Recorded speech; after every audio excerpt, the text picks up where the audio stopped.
I'd like to call this council and committee meeting to order. I want to acknowledge that the land upon which we are gathered is the traditional territory of the Adirondack, the Haudenosaunee, and the Anishinaabe people. We are the beneficiaries of ancient agreements, such as the dish with one spoon between the Anishinaabe and the Haudenosaunee, who agreed to share the abundance of the land through peace, friendship, and mutual respect. The two-row wampum, by which the Haudenosaunee welcomed the settlers and agreed to share the land in mutual respect. And the Treaty of Niagara, considered a fundamental document by First Nations in all future relations and treaties with the British. We recognize that we have a responsibility to be stewards of the land in cooperation and collaboration with the Indigenous peoples, not only for one generation, but for all generations to come. We understand that we have an obligation to learn the lessons of our history, educate ourselves about the experiences of the Indigenous people, and seek opportunities to heal the wounds that will result in reconciliation with our Indigenous sisters and brothers. Many First Nations, Métis, and Inuit people live and work in Fort Erie. We stand with all Indigenous people, present and past, in promoting the wise stewardship of the lands on which we live. We have the good fortune to live in a land of such abundance, diversity, and beauty. Let us be vigilant in protecting Turtle Island. The roll call, please. Your Worship, Councillors Dubanow and McDermott are absent this evening. All other members of Council are present. Thank you. There's only one announcement this evening, and that relates to the world premiere of the television series Cows Come Home, which was created by Lindsay Middleton, a local individual born and raised in Fort Erie, and her friend Katie Ullman. The premiere was held in two sessions yesterday at the Greater Fort Erie Secondary School in the Meridian Theatre. And Lindsay is the starring actor of the program, but she and Katie created the program.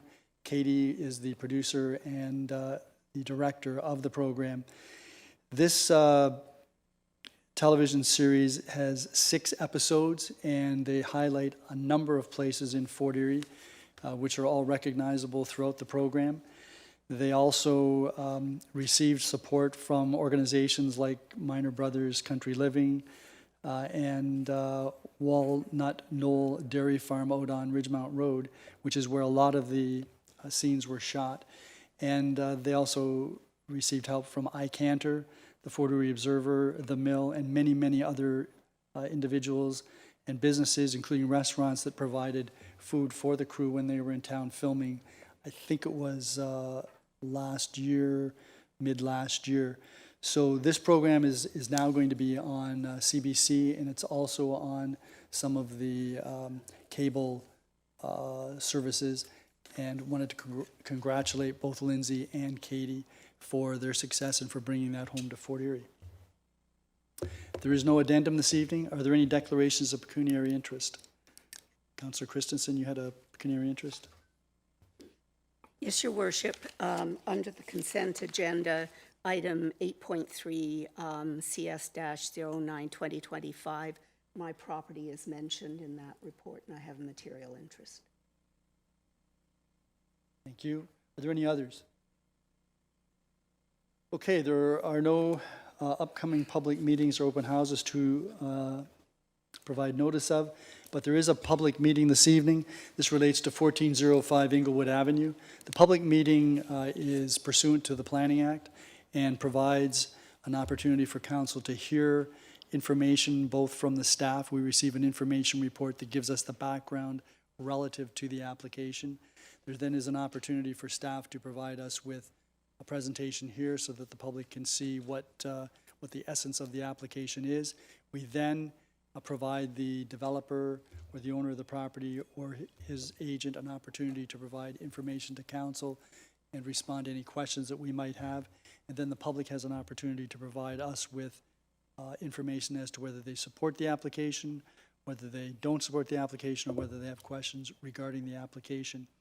Once the meeting is completed, then staff will take into account all of the information that they receive from the public and from council and prepare what's called a recommendation report, which we will consider at some point in the future, and that could be 4 to 6 weeks, I would presume, from now.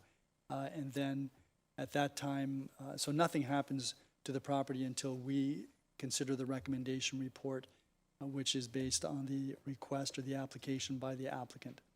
So we will start this evening by hearing from Miles Banfield, who is Junior Development Planner for the town and the individual who has carriage of this file. Good evening, Mr. Banfield. Good evening.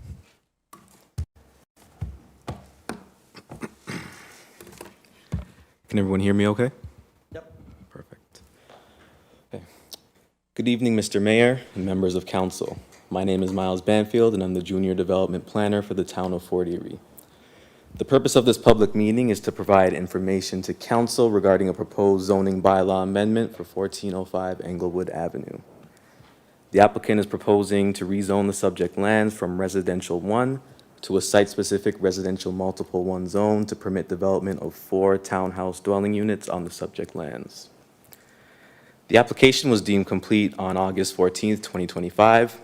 Notification of the October 6th public meeting was provided in accordance with the requirements of the Planning Act by placing a public notice signs on the subject lands on August 27th and mailing a notice of public meeting to all properties within 120 meters of the subject lands. Next slide. Sorry. Oh. So here's the timeline for the development application process. The proposed zoning bylaw amendment application is subject to a 90-day processing and review timeline that begins the day the application is deemed complete and will stop the day council makes a decision on the application. Right now, we're at the public meeting and information report stage, and this is day 53 of the 90-day timeline. So the subject lands are located on a corner lot just east of the intersection of Englewood Avenue and Parkdale Avenue within the urban boundary in the Crescent Park neighborhood. The subject lands are rectangular shaped and have an area of 1,206 square meters with approximately 30.5 meters of frontage along Parkdale Avenue and 39.6 meters of flankage along Englewood Avenue. The surrounding area is an established residential area characterized by single detached dwellings with variation in size and frontage. The subject land are surrounded by the following uses. To the north, there's Englewood Avenue and low-density residential with detached dwellings. To the east is Parkdale Avenue and low-density residential detached dwellings. To the south, low-density residential detached dwellings. And to the west as well, is low-density residential with detached dwellings. The subject lands are approximately 0.5 kilometers north of the Friendship Trail and about 1 kilometer from Birdie Centennial Park. Additionally, the subject lands are approximately 360 meters north of Dominion Road, where several commercial uses are located. The following images show Birdie Centennial Park on the left and the Friendship Trail on the right. This map shows the location of some of the nearby commercial uses along Dominion Road. Here we have some images of the commercial uses. On the left shows Rena's Place Restaurant, the middle Crescent Mart Convenience Store, and the image on the right is Langdon Hardware, which is a hardware store. Each of these locations are about 500 meters from the subject lands. This image shows Avondale Fresh Market, a grocery store located just outside of the neighborhood boundary along Dominion Road, approximately 700 meters southeast of the subject lands.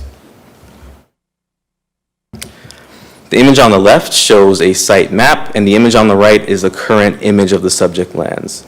Note that the dwelling shown on the map on the left is no longer present, and the subject lands are currently vacant, as is shown on the image on the right. The left shows a northern view from the subject lands, and the image on the right shows a southern view from the subject lands. The image on the left shows an eastern view. The image on the left shows an eastern view from the subject lands facing Parkdale Avenue, and the image on the right shows a western view from the subject lands facing Ferndale Avenue. So here we have the site plan for the proposed development. There will be 4 units with frontage along Parkdale Avenue and 4 driveways.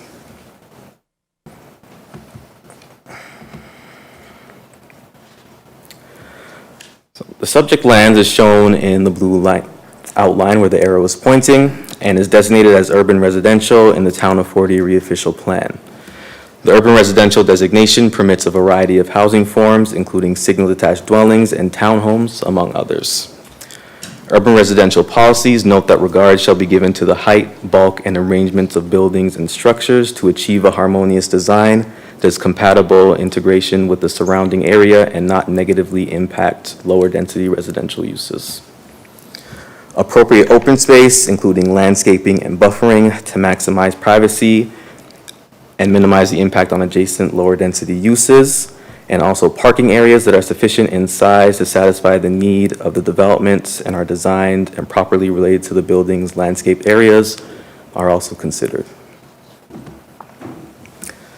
The subject lands are currently zoned Residential 1 in the Town of Fort Erie zoning bylaw, which does not permit townhouses. The proposed amendment to rezone the subject lands to a site-specific RM1 would make the proposal fully compliant with bylaw requirements.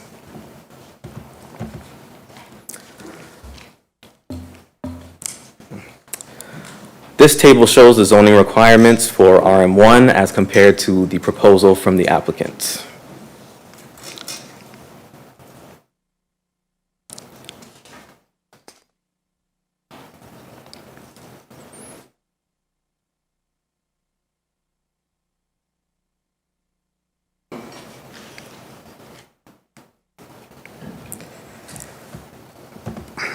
And this table shows the remainder of the RM1 requirements as well as the applicant's proposal.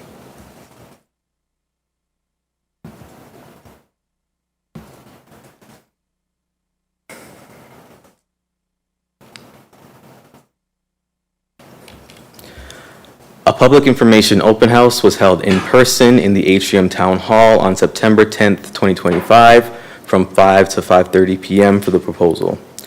All property owners within 120 meters of the subject lands were notified of the information open house via a notice mailed by staff on August 27th, 2025. The meeting was attended by the agent, town staff, and approximately 20 members of the public attended the information open house meeting. The town received 9 written public comments. 1 public comment was made in support, the remainder were made in opposition. The summary, below is a summary of the comments that were made in objection of the application. On-street parking, residents had concerned about the new residents in the proposed building parking on the streets. Loss of privacy, residents had concerns about privacy as a result of the overlook from the proposed building. Drainage, residents had concerns related to drainage due to the additional population. And neighborhood character, residents had concerns that the proposed building did not complement the character of the existing neighborhood. Responses to these comments were made in the staff information report.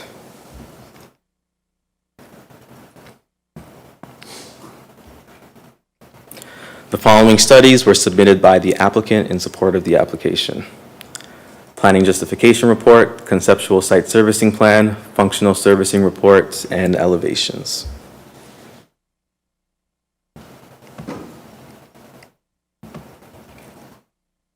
That concludes the presentation. Thank you.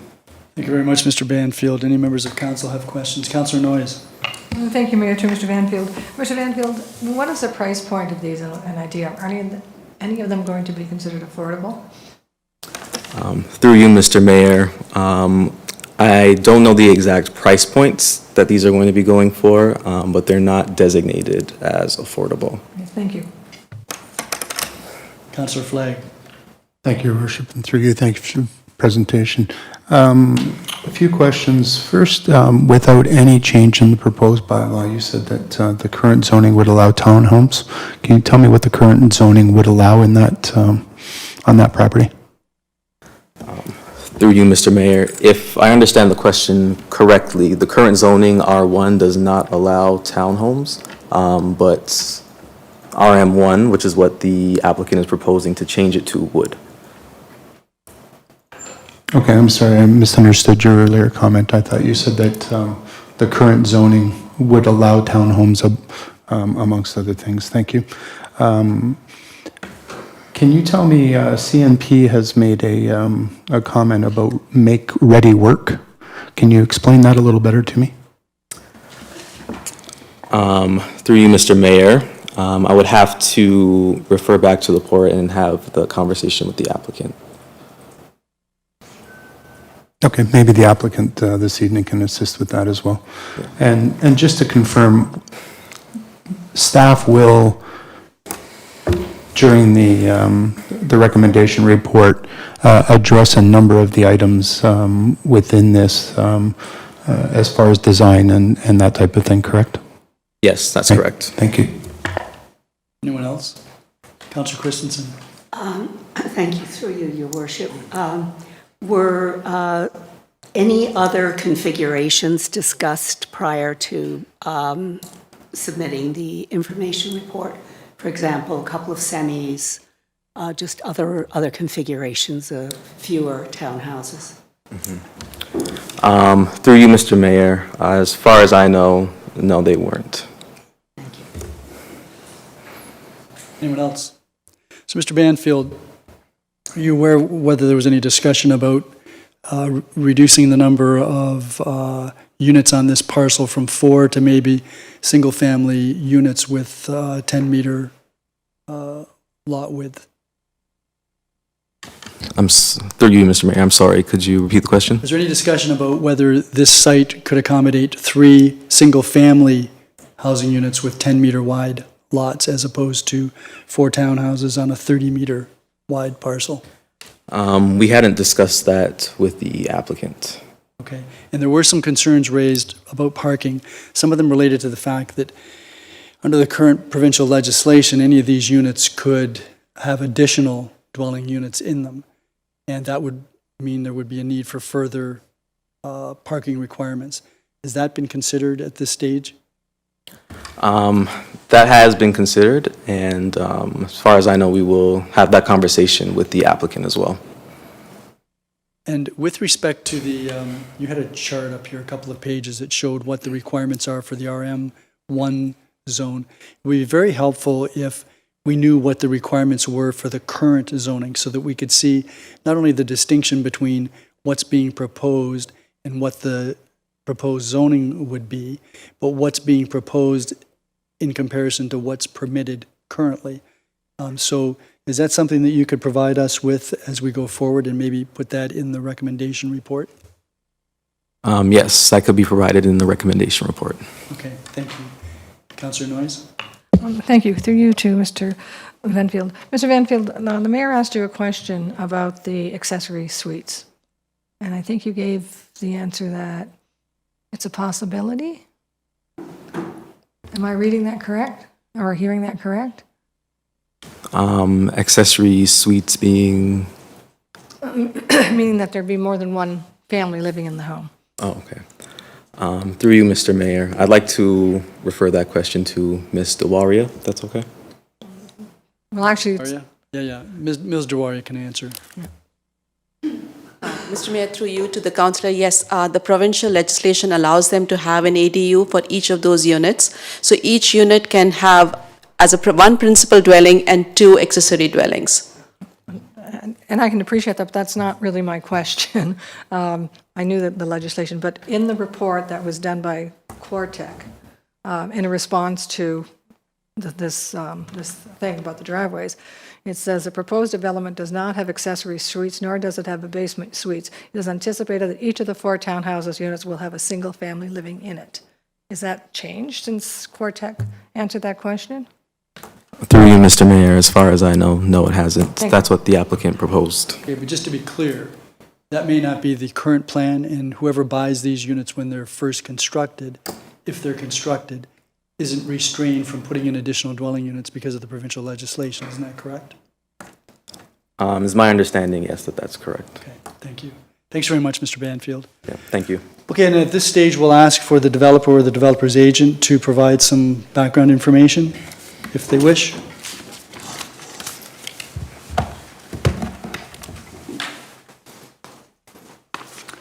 Good evening. Evening, Mr. Mayor and members of the committee, members of council.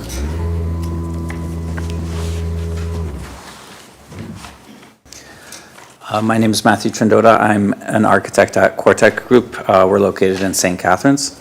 We have been working on several developments with the same owner, and I'll try to answer all of your questions based on what we're doing on other developments and based on our history and our discussions on this particular development. We'll go through some of the, thank you for the thorough analysis. Last time I presented in front of council, I recapped a lot of the same information, but we restructured our presentation a little bit to address some of the concerns from neighbors. So I'll skip some of the stuff that's already been mentioned before. We're proposing a 4-unit townhouse development on this lot, going from R1 to RM1. And you guys are familiar with where the lot is located. These are conceptual elevations. I'd just like to remind everyone that at the zoning phase, the facades are not finalized. This is just for massing purposes.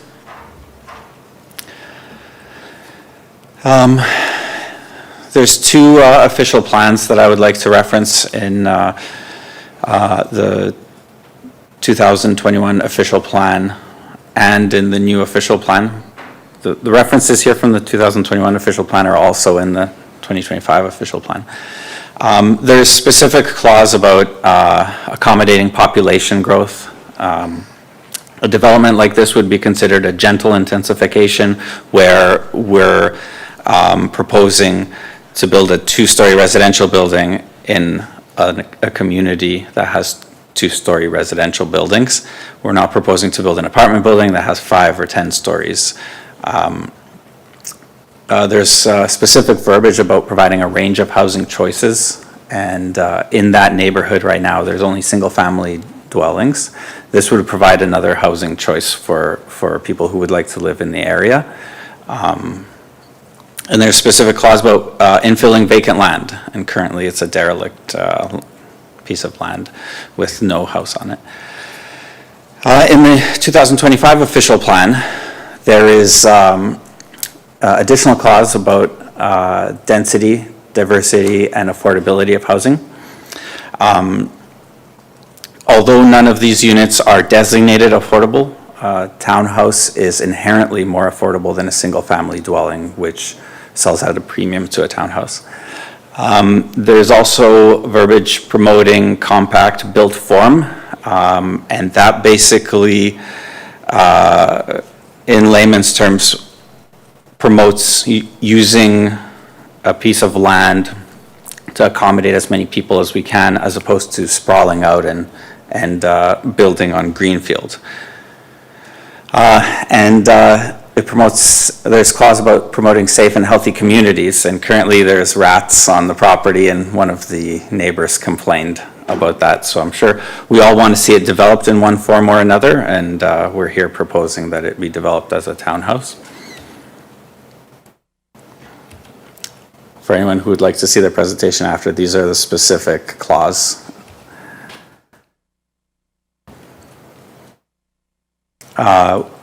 Quartec attended an open house meeting several weeks ago, and we heard from local residents.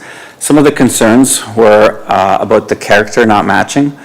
The height of the proposed development is 2 stories, and in the local neighborhood, there's a mix of 1- and 2-story houses. So the height seems appropriate to us. The setbacks of the development align with the adjacent house. That seems appropriate to us. The built form is encouraged by the official plan and is considered good planning practice as an infill development to provide a range of different housing options. And there's actually, I was pleasantly surprised to read this in the official plan. There's a clause that says that the existing development should, the proposed development should complement the character, but is not required to replicate the existing neighborhood.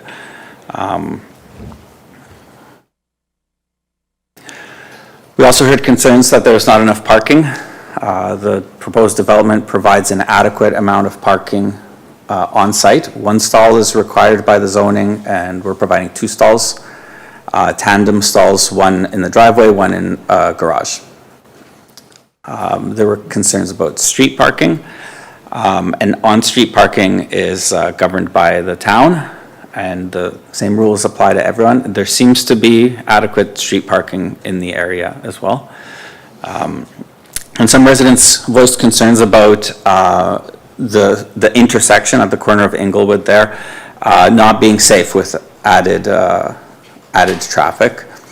As a part of this development, the town has relayed to us that the developer needs to deed a corner of their property over to the town, and that's commonly referred to as a corner visibility triangle, and that's to ensure that if the town decides to upgrade that intersection in the future, they have some of the corner property so that they could do adequate turns or whatever they feel is necessary in the future. There were concerns about rats, poison ivy, and the dilapidated state of the lot. The proposed development will have new landscaping, new trees, new sod, and a new buildings that will be completely alleviated. There were also concerns about flooding and drainage. As a part of the development, there will be 2 new culverts underneath the driveways, ditches along Englewood and Parkdale Avenue. In our report, our civil analysis indicated that the ditches on the property will be regraded to improve their function as well.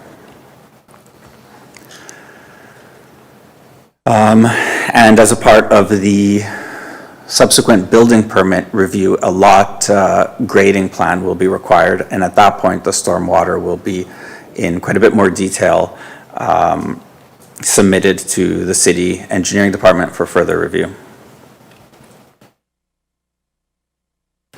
The privacy concerns, there will be a new 6-foot tall fence in the back.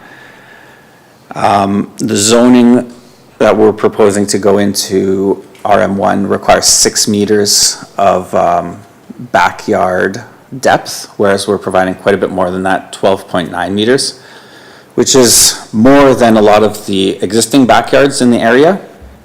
That should provide a little bit more privacy.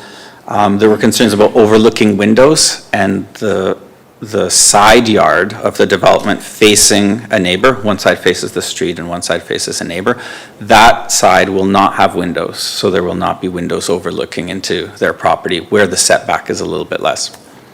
And concerns about privacy, about the height of the development.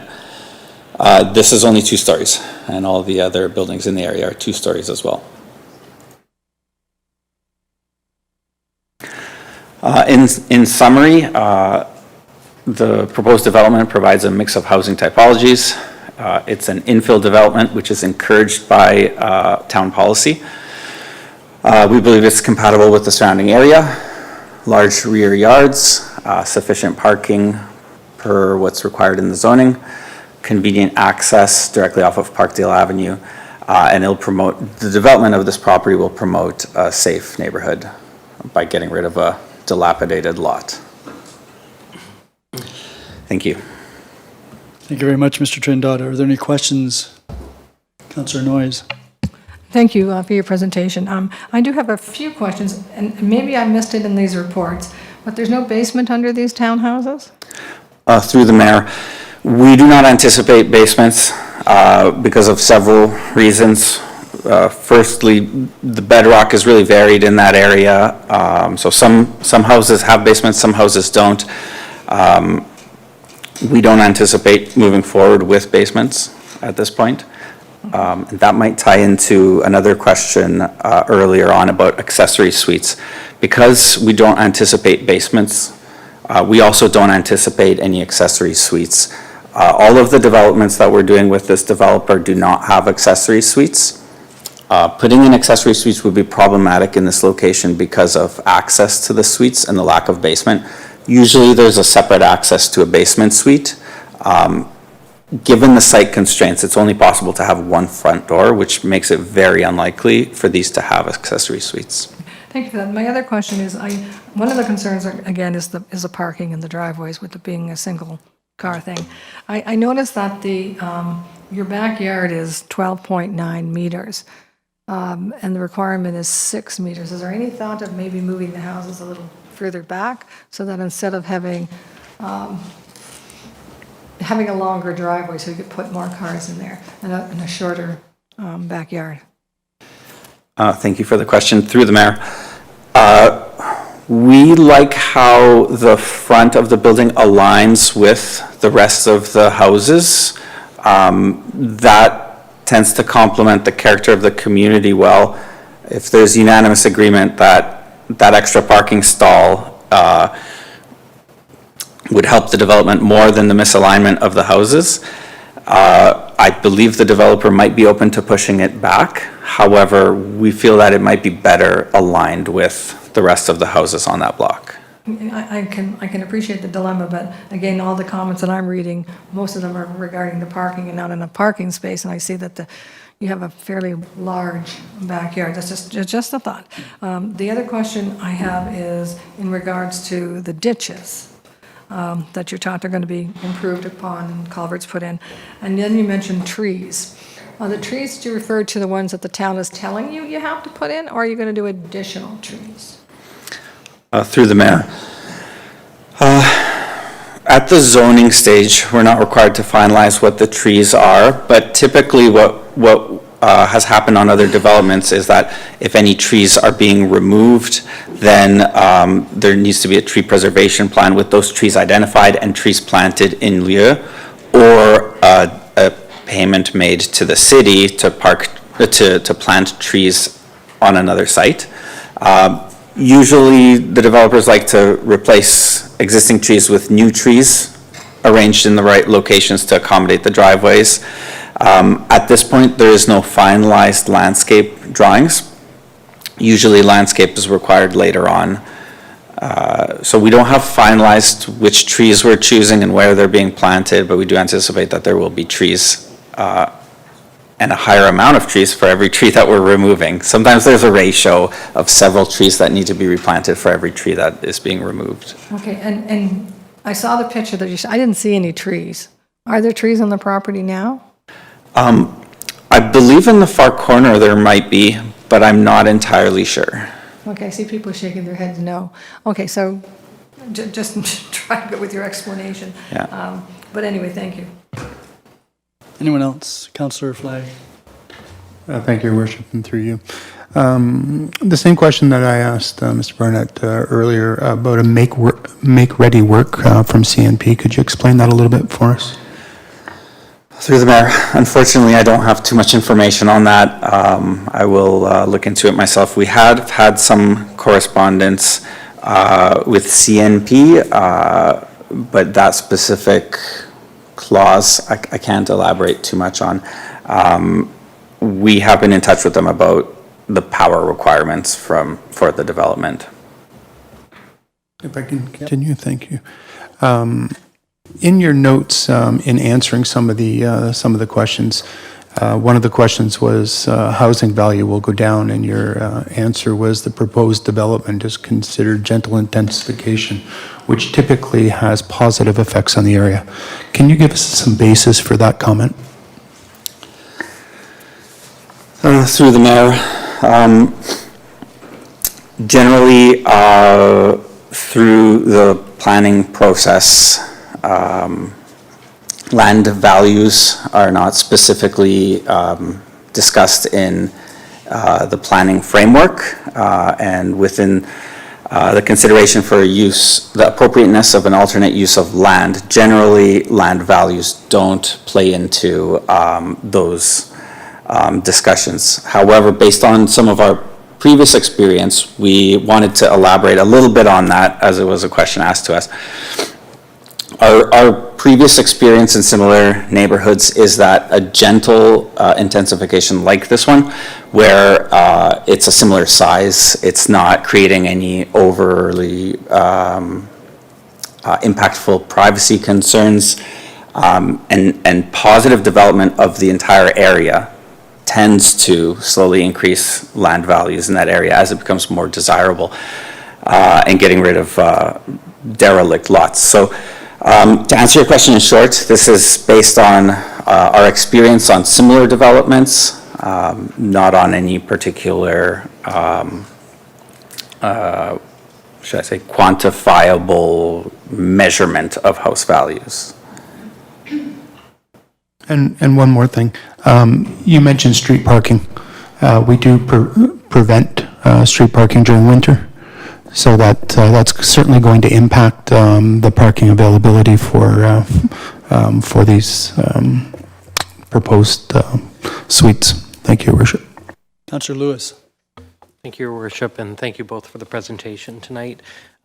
Just a couple of questions. I'm just trying to find what I scribbled down here. One being, you mentioned that you don't envision basements being part of the application. And I know one of the number of the concerns from the residents, as well as what I'm hearing at council, around council chambers, is the accessory dwelling units. Would the developer be okay with confirming no basements for this, as opposed to not envisioning? One's left to a little bit of interpretation, whereas the other's a bit more clear that there would be no basement, therefore being no accessory dwelling in the future. Any comments with respect to that? Through the mayor, I think the developer would more than likely happily confirm that there will be no accessory suites. I believe they will also likely be open to confirming that there will be no basements.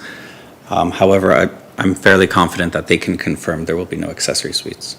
Okay, and if I may continue, the accessory suite would be fine if the developer was going to own the units indefinitely, but there may be change of ownership over periods of time where someone acquires the property and decides to do that. So I'm less interested in what the developer would say when he won't be, or she won't be, the ones that ultimately own it. But I would like to have some clarification on the basements, and if that could be something that would be fairly simple to include as a yes or no for the application.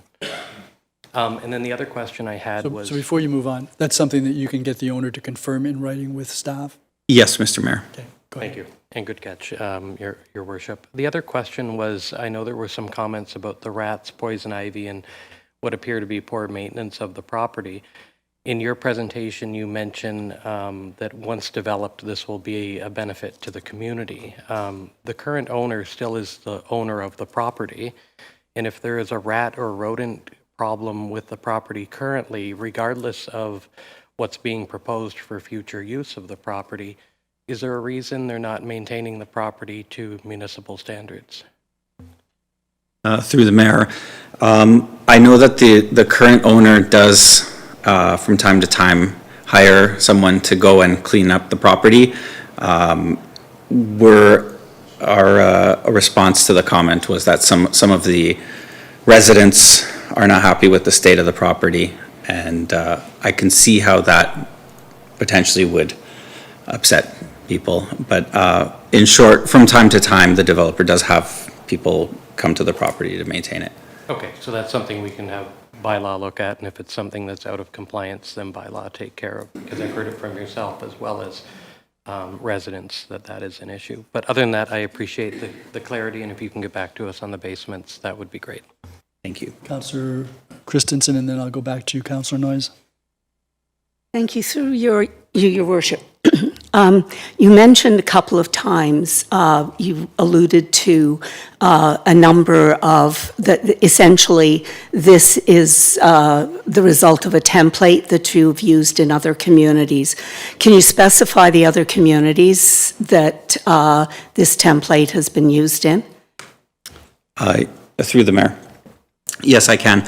With this specific developer, we have projects on Black Creek Road.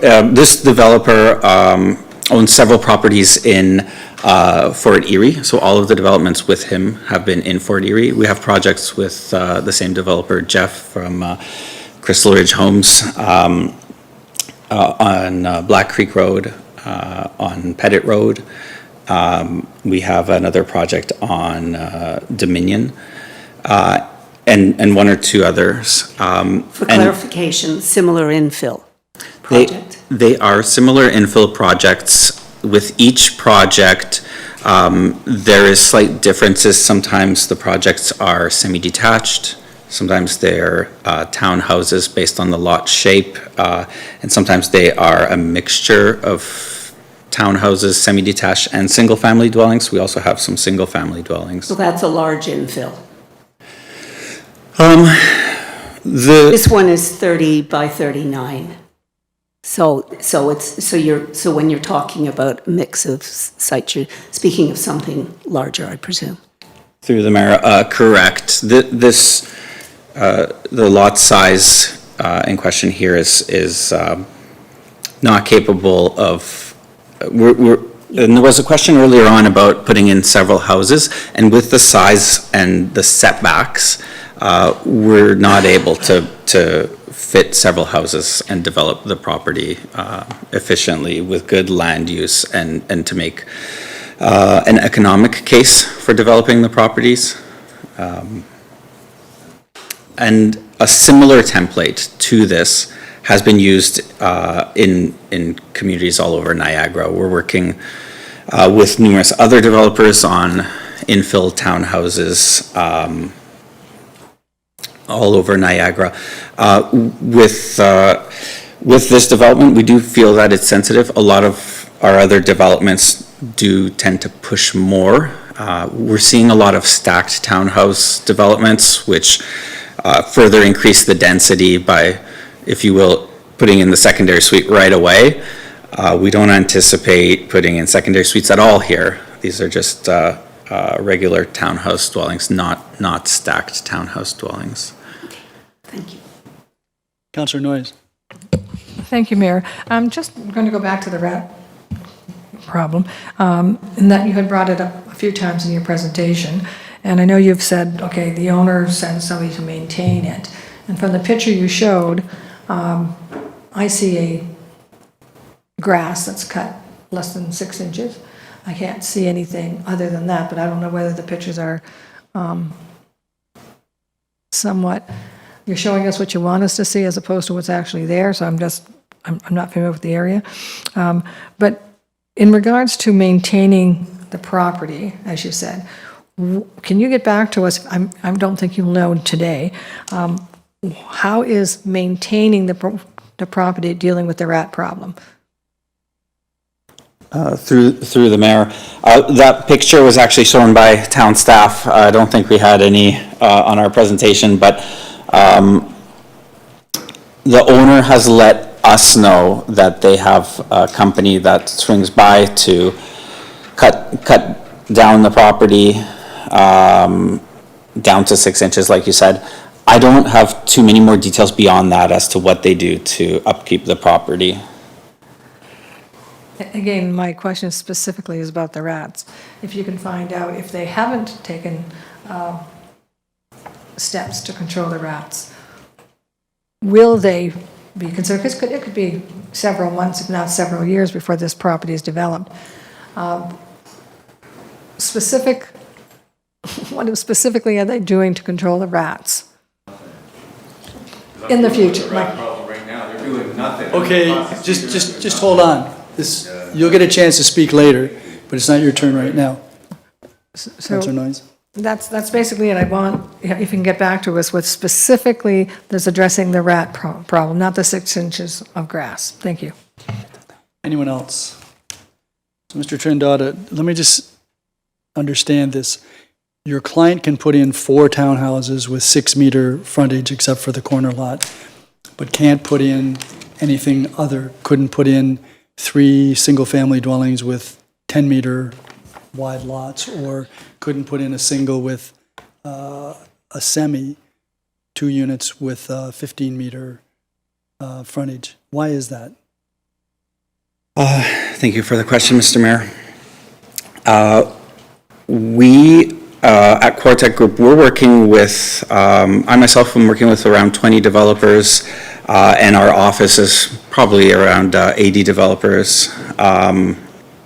We're seeing every single project we're working on get put on pause either a short pause or an indefinite pause because the current economics of developing a property just don't work. And I've seen this on most of my projects that are in one or another phase of being on pause. When we had our conversations about what to develop with the owners here, and they were telling me that this is the only thing that can be developed in this climate, I believe them, because all of the other projects that we're working on, with the exception of very few, are in some limbo of not proceeding. So if I'm clear on what you're saying is it's not technical, it's economic. This is all about economics. Mr. Mayor, that is correct. Technically, with the current zoning, a single-family dwelling can technically be put on there. Right. But with an amendment, you could contemplate perhaps 3 because we have been approving 10-meter wide lots.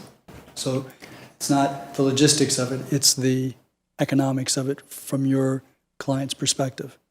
Thank you for the question, Mr. Mayor. Yes, it is economics, although I will mention that we haven't specifically looked at 3 single-family. We haven't discussed that with the owners. We looked at duplexes, small apartment, or townhouses. We haven't looked at 3 single-family detached dwellings. When you speak to your client, if you do, and I'd ask you to do that, maybe ask them also about the possibility of a single and maybe a semi. That'd be a housing variety as opposed to 4 townhouses. You had mentioned about the neighborhood, and we do have a message from one of the residents, somewhat disagrees with your characterization of the neighborhood. When you talk about there being 2-story units in the neighborhood, you're talking about something further afield than Inglewood and Parkdale, I presume. You're talking about Daytona, maybe something over on Ferndale, that type of thing? Mr. Mayor, when we surveyed the area, there was 2 stories, probably within, I'm going to say, about 6 or 7 houses away. Not the neighboring house on Parkdale, and I believe several houses on Parkdale are 1-story, but within about a 100-meter radius, there are several. So that takes us over to the streets to the side. Yes, that does take up several streets.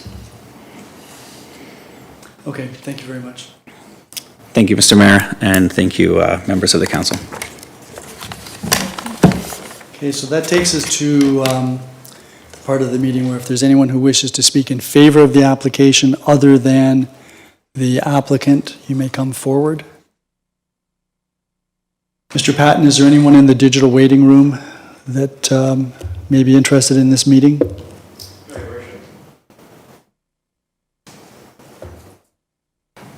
Then I'm going to go to anyone who wishes to speak in opposition to the application or who has questions of council or staff that they wish to raise.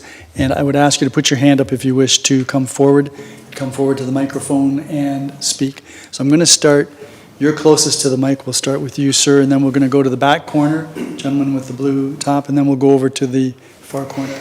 And I need your full name and address for the Ron record. Brooks, 1390 Englewood Avenue. Good evening. Good evening, Mr. Mayor. I just want to make a comment. I don't know about the rat situation, but I'm not saying there isn't one.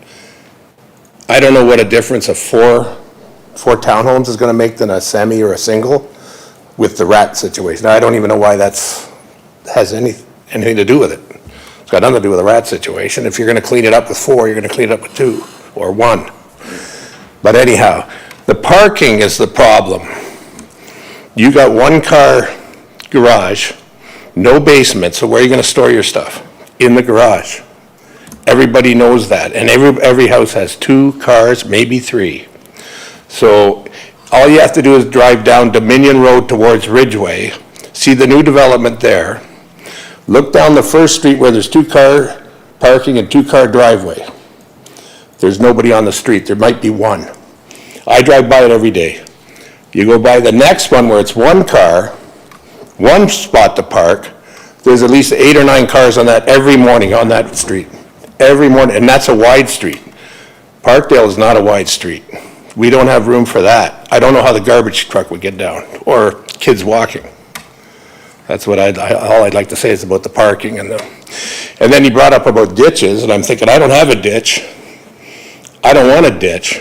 I don't need one. So I don't know if you're gonna put a new ditch on my lot. I don't want that, so that's all I have to say. Thanks very much, Mr. Brooks. Before you go, in case there's a member of council that has a question.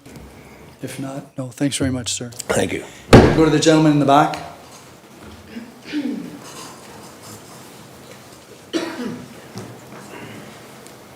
Good evening. Hi, Council. My name's Ryan Lydiard. I live at the corner lot at 515 Daytona. I come from St. Catharines. Sorry, I'm hoarse today. I left St. Catharines for a reason. I grew up in the Merritton area. All single-family homes, all story-and-a-half homes. I spent 40 years of my life there.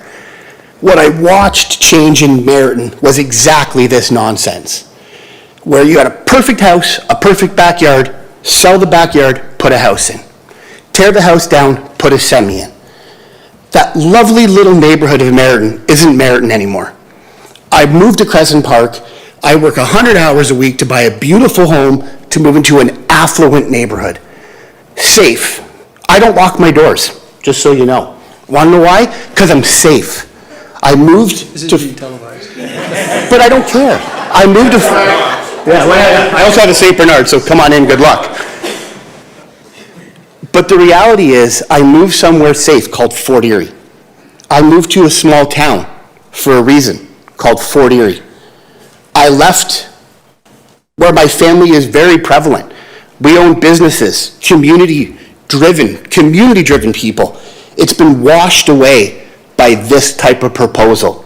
People like me that want to have a small house, a big house, in a nice neighborhood with kids playing on the street is being taken away by these types of developments. Crescent Park is one of the best places I've ever been. And now we want to keep filling in every lot with 3 houses. This is a single-family neighborhood. I get putting in a semi. I get we have a housing issue. Putting in 4 units on a corner little lot, exactly like my wonderful neighbor just said. We already have kids that want to ride their bike on the street. Now we're going to fill it with cars? This doesn't make sense to me. I'm not trying to drag this out, but I came here for a reason, and the people that sit in front of me are the people we rely on to keep Fort Erie, Fort Erie. I left St. Catharines. I left Merritton to come to Fort Erie. I found Crescent Park, which was the Merritton I grew up in. Kids on streets, kids running around, single-family homes. There used to be a Canadian dream of buying your house, raising your kids in a single-family home. And now we just want to cram every neighborhood, fill it with everything. For what reason? Single-family homes in Crescent Park make sense to, I think, everybody in this place. We need to stop this. It doesn't make sense. You want to do this? Go into the new neighborhoods. That's where you're doing this. You put these bills in the new neighborhoods. It makes sense. Not in places like this. That's all I have to say. Thank you very much. And did you say your last name is Laird? Lydiard. Liddiard. So don't go away. He lives with me. Any questions? So, you know that we are subject to provincial legislation. Yes. And you know that there's a provincial government here that is passing rules requiring municipalities to do things that some of us would rather not. Yes. entertain? Okay. Thank you. Appreciate your comments. You, sir, in the back with the concern about the rats.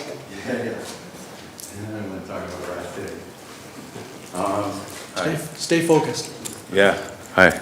So my name is Jason Smith, SMIT. I'm a resident at 1379 Englewood Avenue.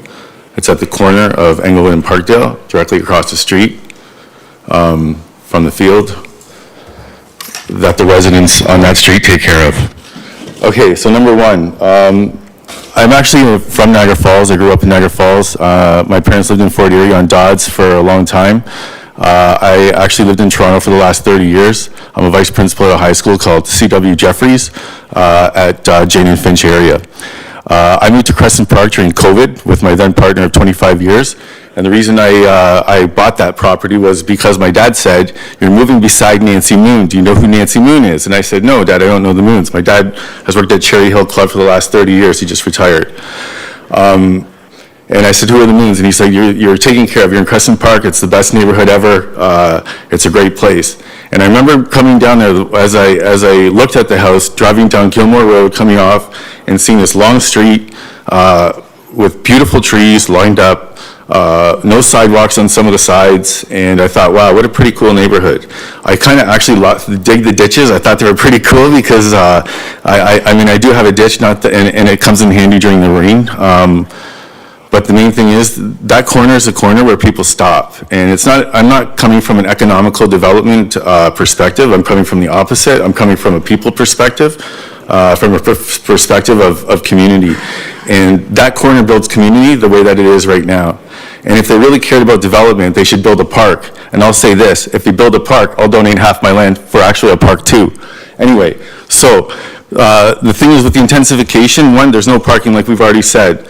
I only have one car. I'm a one vehicle person. It's all about community. I planted over 30 trees and just in the backyard and 30 in the front over the last 3 years. So what I'm trying to do is have something built for the future, not bring us back. I left Toronto for a reason. This is not Markham. This is not Richmond Hill. This is not North York at all. This is Fort Erie. And the property in that area, the properties are not meant for that kind of intensity. Like we said, 2-3 cars per unit, it's nuts. That corner right there can't even handle that. There's kids riding their bikes every day there, you know, using four-wheelers during the winter, helping each other shovel, and you weren't here for the storm probably a few years ago, and everybody needs each other to use the land to put snow, for example, like it's wild. But yeah, the rat problem is another thing. I actually am off work right now. I'm actually off work right now. I took a leave of absence right now because of rats. A rat problem in my freaking house because of next door. The only people that take care of it are the neighbors in that neighborhood. Yeah, sure, somebody comes by, once every few weeks because it's already been cut though because we've been taking care of it. And so it's just disgusting that I'm actually taking time off work because of this. I didn't even come to the last meeting because I was still at work and I wanted to be there. I want to be there for my kids. My students, I mean, you know, all of them, but instead I have to come and deal with rats that are chewing through the floor of my house now. I spent thousands and thousands of dollars fighting rats by myself. It's insane. I can hear it at night. I don't sleep at night now because all I hear are rats. My house is so freaking clean inside, you have no idea. All I do is carry back cleansers back and forth from the car and work with my dad to do rat poison stuff all around the house. So if they can't even take care of like a rat problem, how can they like take care of a development of a house and ensure that everything's gonna be fine? And all your words that you're using is, we don't anticipate, nothing that you're saying is conclusive. It has no bearing. Everything you're saying is not even fact. It's just like crap. So enough of the crap, man. Speak to the real issue. I wrote down words that you were saying. I'll submit it later, but it was just like anticipate. We don't anticipate. Yeah, okay, that means we don't know. And so, yeah, just be clear about what you're saying because you're basically, I think the argument's unclear. You don't know the neighborhood. And it's something special. One, the nature in that area is unbelievable. When I moved to Fort Erie, people are like, oh, Fort Erie, it's a place you go to die. It's a place you just go to travel or to leave. No, Fort Erie is unbelievable. There's nothing like it in the world. I've traveled the world. I've lived in Japan. I've lived in Korea. I've been all over Asia. I've been all over Europe. I've been parts of Africa. Nothing is like Fort Erie. The best drive in the world is the Parkway. Nothing tops it.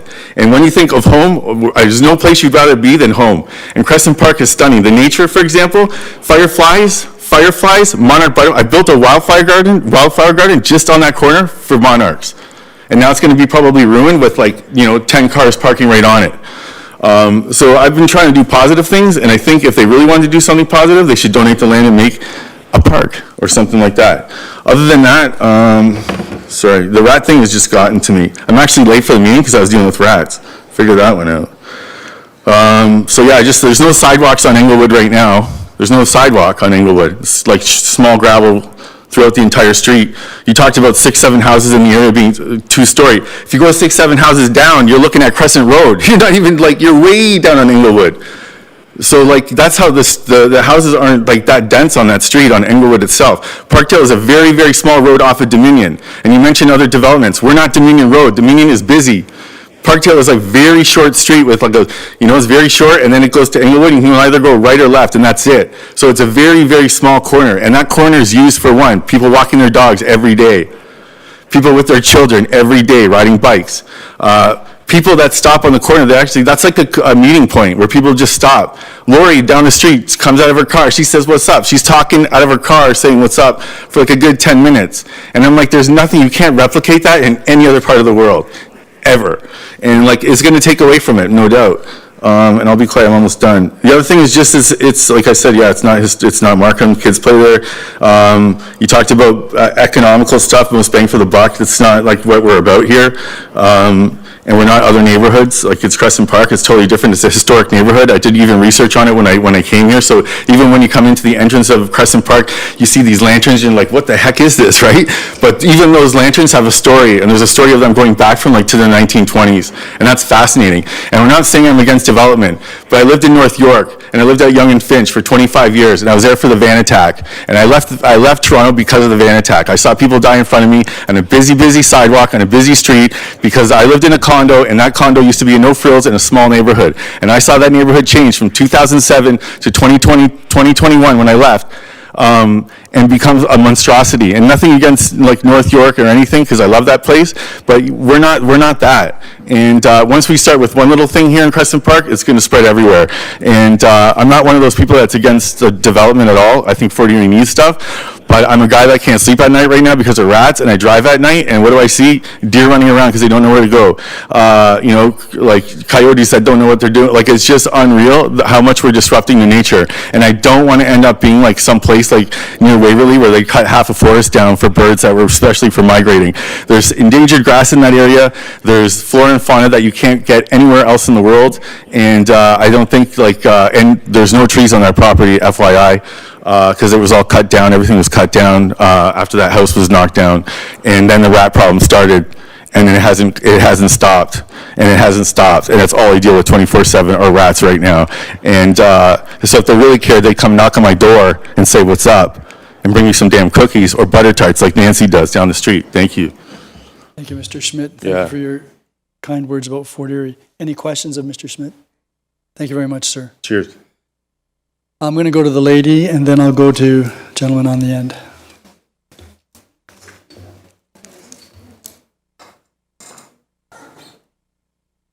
Hello, Mr. Mayor and Council. Oh, wait. I have to tell you my name, right? April Yes, you do. Cosby, COSBY, 488 Parkdale. Sorry, your first name? April. Thank you. We're good to go?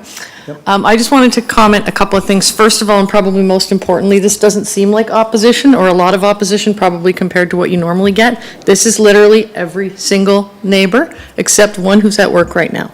This is the whole neighborhood all in opposition of this development.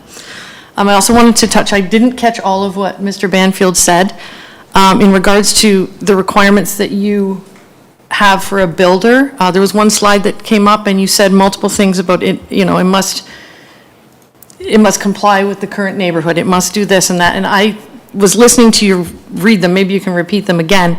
And to my knowledge, none of them were compliant with what you said was required in order for a development to be approved. Those will be contained in the report, and the report is online. You can get a copy of that report, or you can look at the report. Okay, and I've lost my train of thought after all the rat talk, but I was going to touch on one other thing, and I don't recall at this time what it was. Sewers? Oh, no, we'll let Steve handle that. And I think that's all I had to say, just that the opposition is everyone. Thank you very much. Thank you. Yes, sir. Please come forward.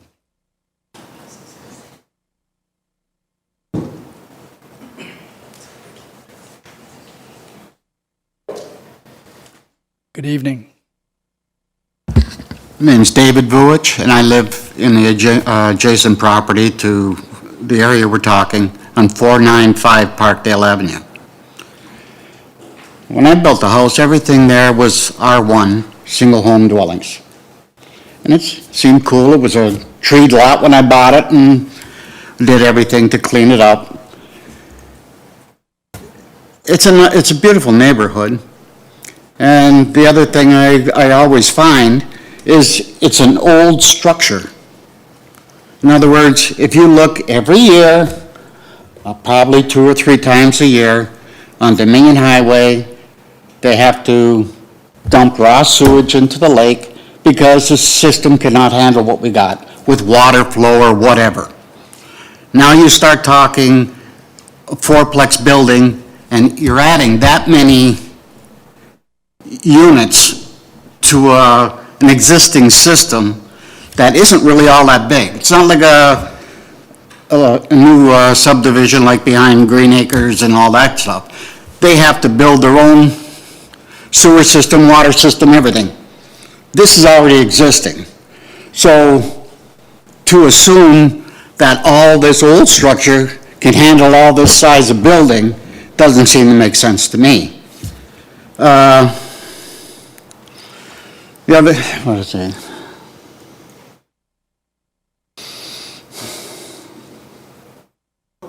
Yeah. It just seems like we're trying to jam everything into a small area. Now, you're not doing a change for one property. You're setting precedents from residential to residential multi, which goes up to 8 units. Now you say, well, we only want 4 units though. Well, that's maybe here, but once you set a precedent, now if it's RM1, now you can build 8 units. And I can see where everyone was doing renovations and flipping homes, repairing them for the existing property. Now I see everyone having their corner lots bought and putting 4 units in it or more. Because there's a lot of older homes in Crescent Park. So now all of a sudden we start buying 1 property, 2, 3, now we got 8 units. Now that really changes the whole Crescent Park totally. And I understand that you need housing. But there's also lots of property that is available in Fort Erie.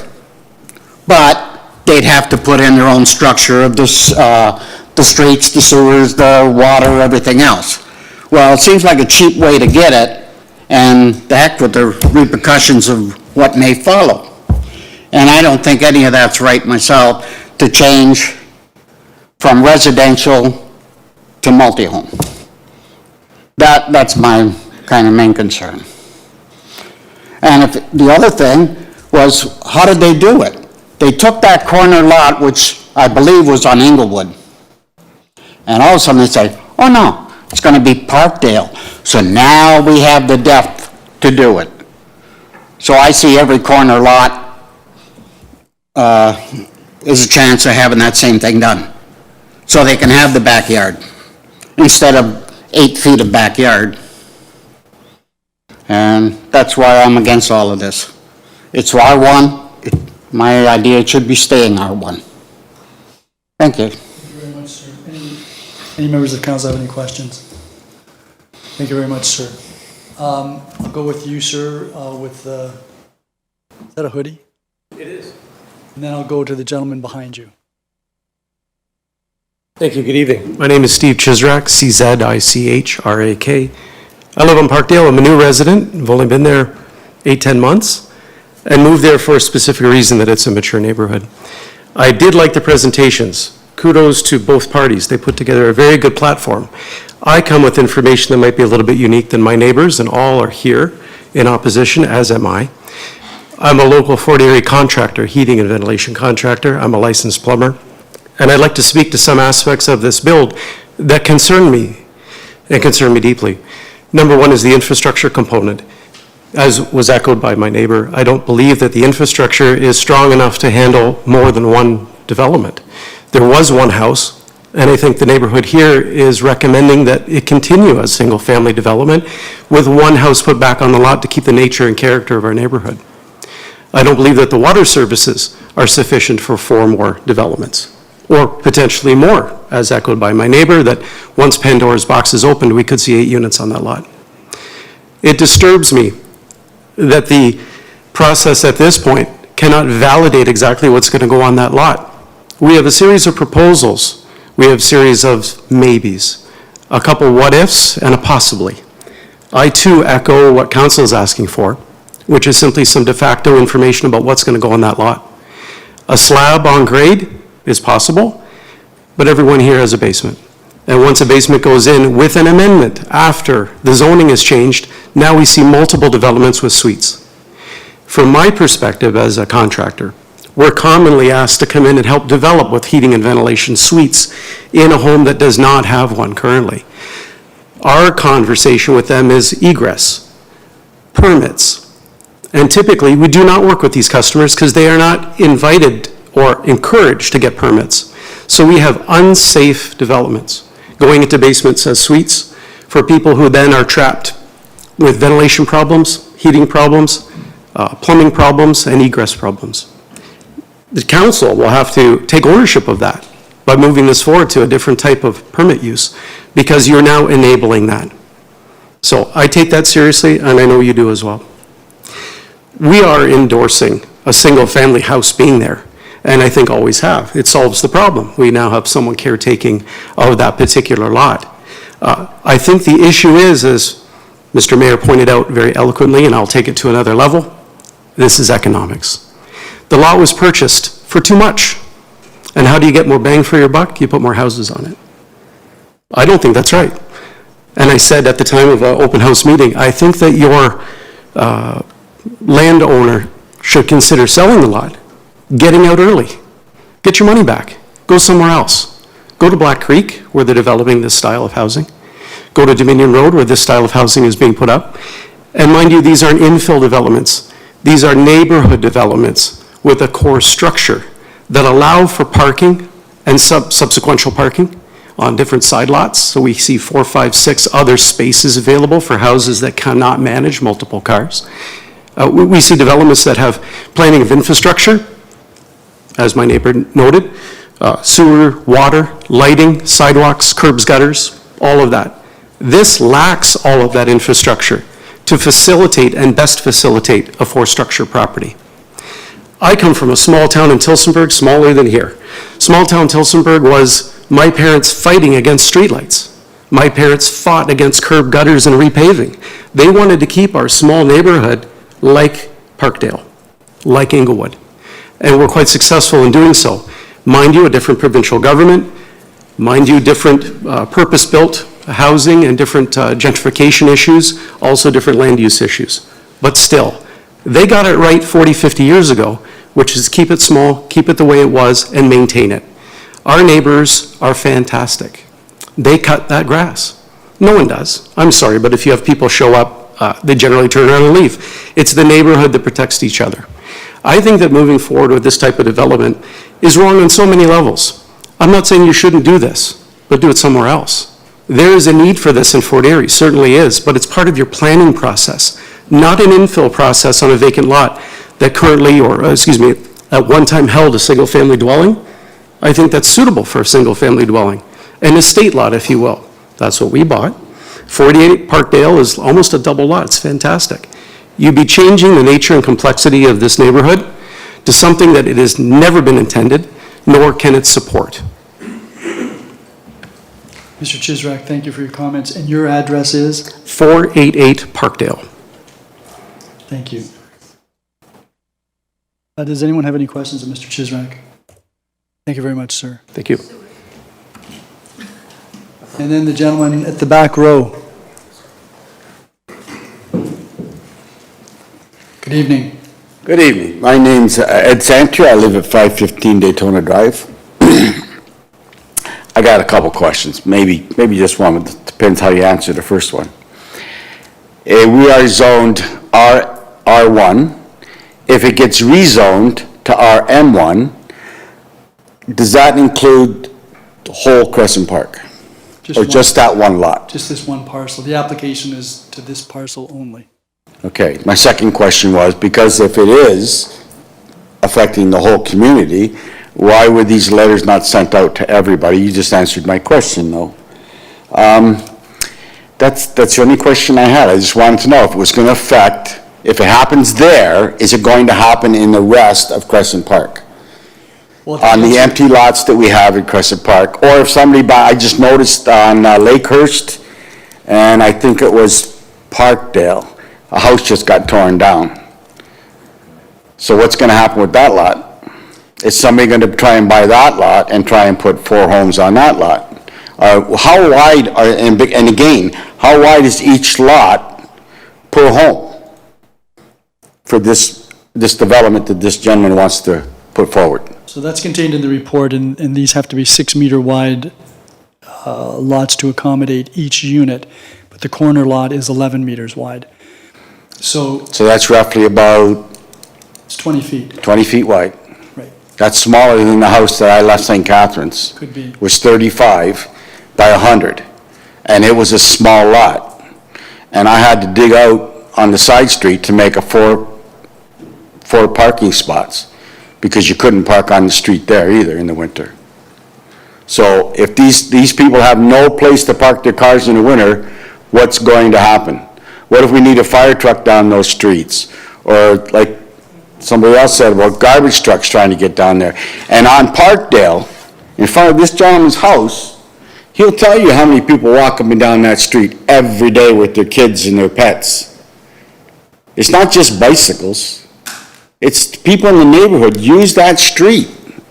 And if you keep adding more cars, they don't slow down now on Daytona. They don't even slow down when they go around the corner onto Parkdale. So what's going to be like when you get 4 more homes in there with all these vehicles and possibly teenagers driving? Nothing against teenagers, but I was one once myself, and so were you.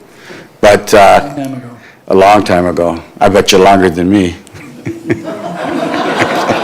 Welcome to my father, everybody. Do I look that bad? By the way, I'll tell you, I'm 70. Yeah, okay, you're just a kid. Yeah. You're just a kid.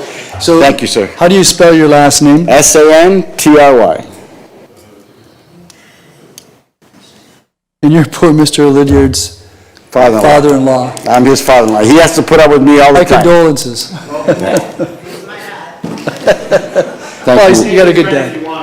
You got. Thank you for your time, Mr. Mayor. Thank you. Is there anyone else who wishes to address council with respect to this issue? Yes, please come forward. My name is Lisa Wild, Mr. Mayor. And your address? I live at 480 Parkdale. Go ahead. My husband and I, we moved here just over 7 years ago. We moved here with our son. He was in his early 20s at the time. We came from Burlington. We lived there over 21 years, and in a townhouse that had parking. We were fortunate because the townhouse community we lived in, we had a garage with a driveway. And my son got a car. So all of a sudden, thank you. All of a sudden, he got a car after he got his license, and with my car, my husband's car, and we paying the mortgage, we said, well, you gotta find somewhere to park. And every morning I'd have to get up early, drive him to a friend's house so he could park his car and get to work some other way. Anyways, one day he said to me, Mom, you gotta come out this way. He says, there's big, beautiful properties out here. I think he just really wanted somewhere to park his car. So being on a corner lot, I immediately, when I saw this listing, I said, when we'd looked at, probably 30 homes in Fort Erie. When this one came up, I loved it immediately before seeing it. We came out the same day. My husband wasn't quite convinced at the time because there was a pool, but I promised to look after it. Anyways, my son didn't initially like it because he thought his room was too small, but he said, you know what, I got parking here, Mom. And I said, absolutely, I don't have to take you somewhere to park your car. I said, the driveway, I think it fit 4 or 5 cars, being a nice big corner lot. So I think my concern more is, it's a lot of things that everybody here brought up, but for one, I think it's the parking. I see a lot of kids and pets being walked. that amount of townhomes, I'm not against development, I'm really not. But the neighborhood is quiet. It's not one of these streets where there's a lot of thorough traffic going through it. It is a little busier than it was when we first moved here. But I just know when you get kids that are of a certain age and they have their license, you know, and you already have, say, you know, 2 working adults and 1 car in the garage, 1 car on the driveway. Buddy, you know, son has a friend come over, buddy's parking on the street, then, you know, buddy number 2, buddy number 3. And I guess my other concern is because of where our house is located, behind us on Daytona at Lakehurst is a size property similar to ours. The gentleman that owns it currently doesn't live there right now. He comes and he cuts the lawn every once in a while. So I think if it's a pretty big property, and I guess my concern would be if we allow these 4 townhomes on Parkdale now, it might set a precedence for the property behind us to start just stuffing homes on a piece of land because they say, well, yeah, technically there's enough. So that's my concern. You know, I wanted my son to have a parking spot. I didn't want him parking on the street because you're also open to your car getting dinged. I mean, nobody wants that, right? Too many cars on a street. I know my son wouldn't have liked that, so he always had a driveway to park in.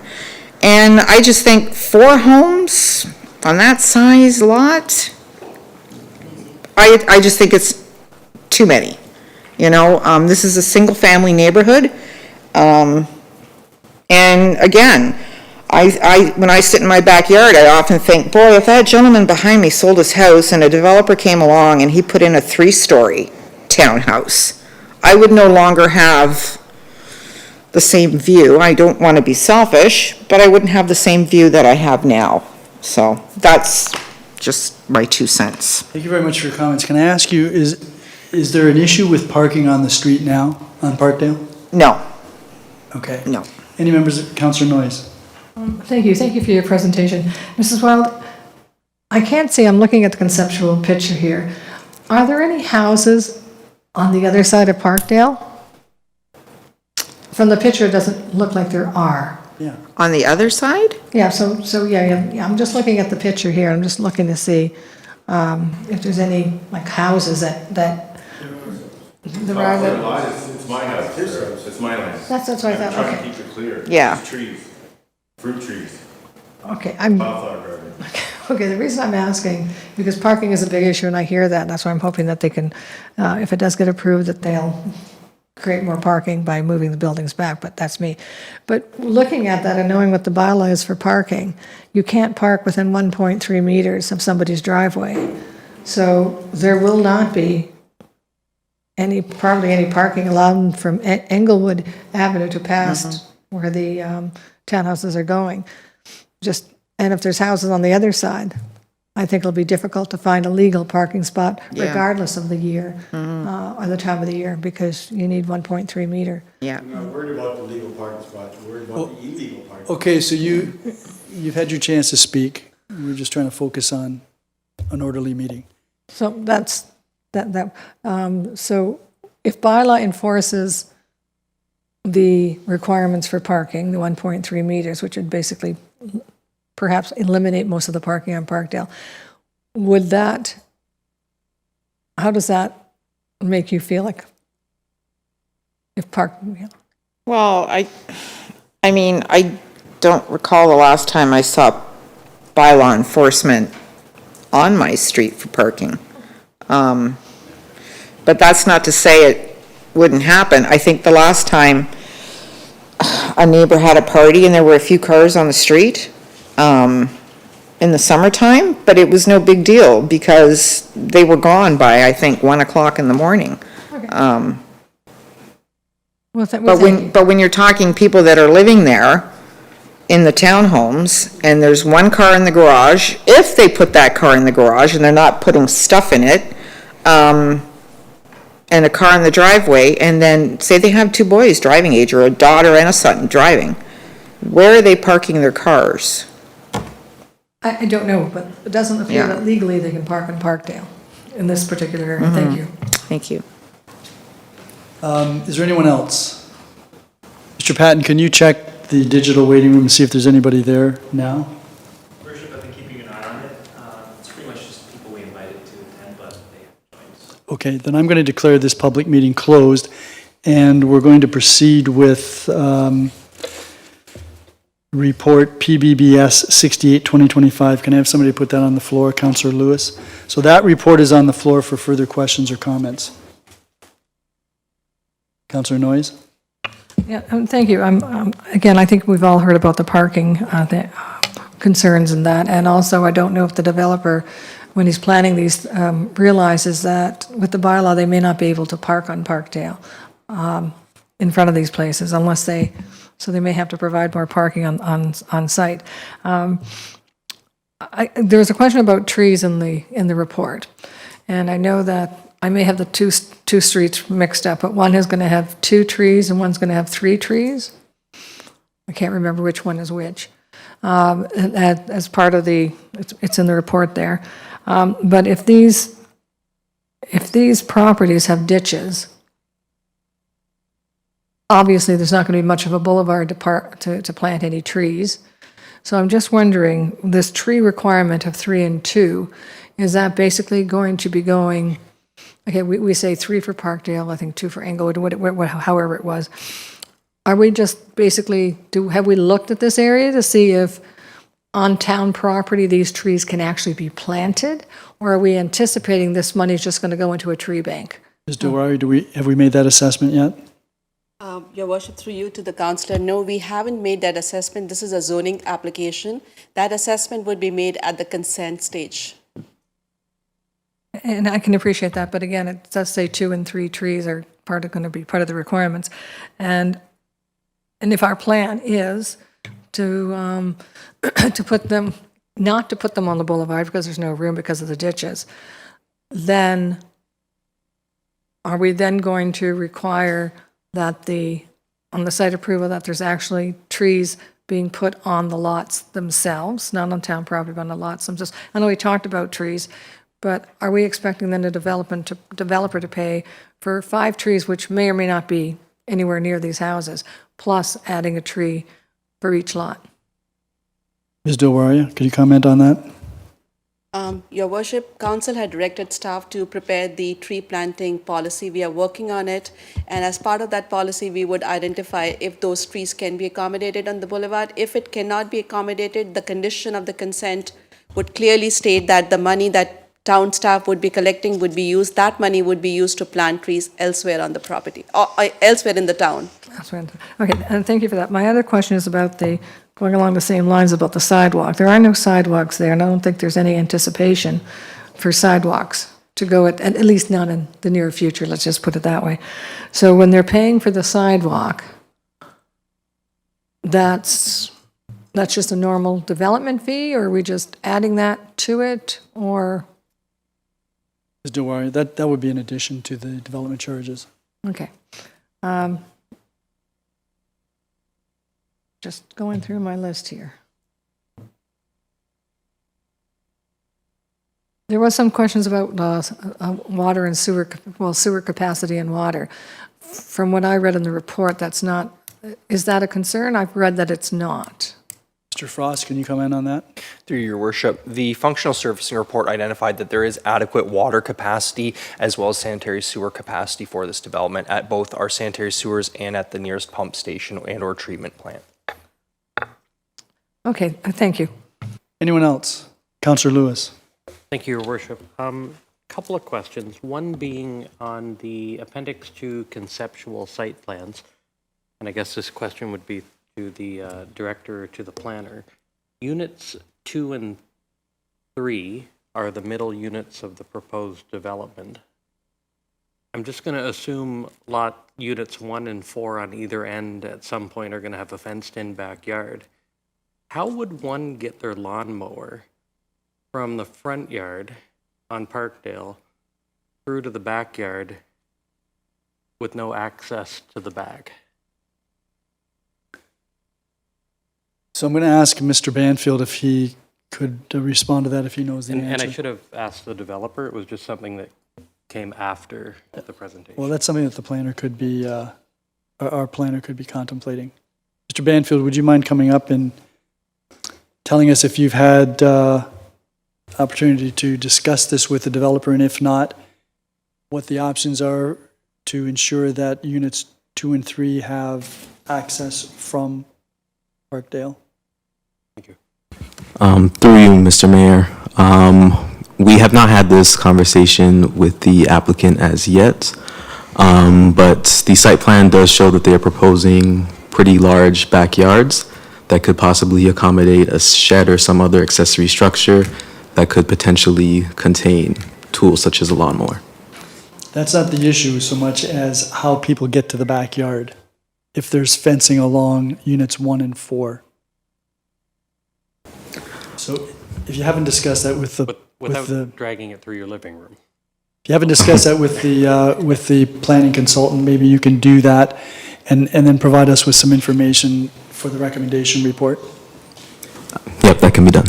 Okay. And Councillor then Lewis? one other question that maybe you can help with. Do any of the backyards here have any proposed swales for drainage? Because I know swales and drainage are pretty common terms in Crescent Park, but I just don't know what the plan is for these properties, if there are drainage swales along the back or not. Is that something you would know, Mr. Banfield, or should I direct that to Mr. Frost if he would know?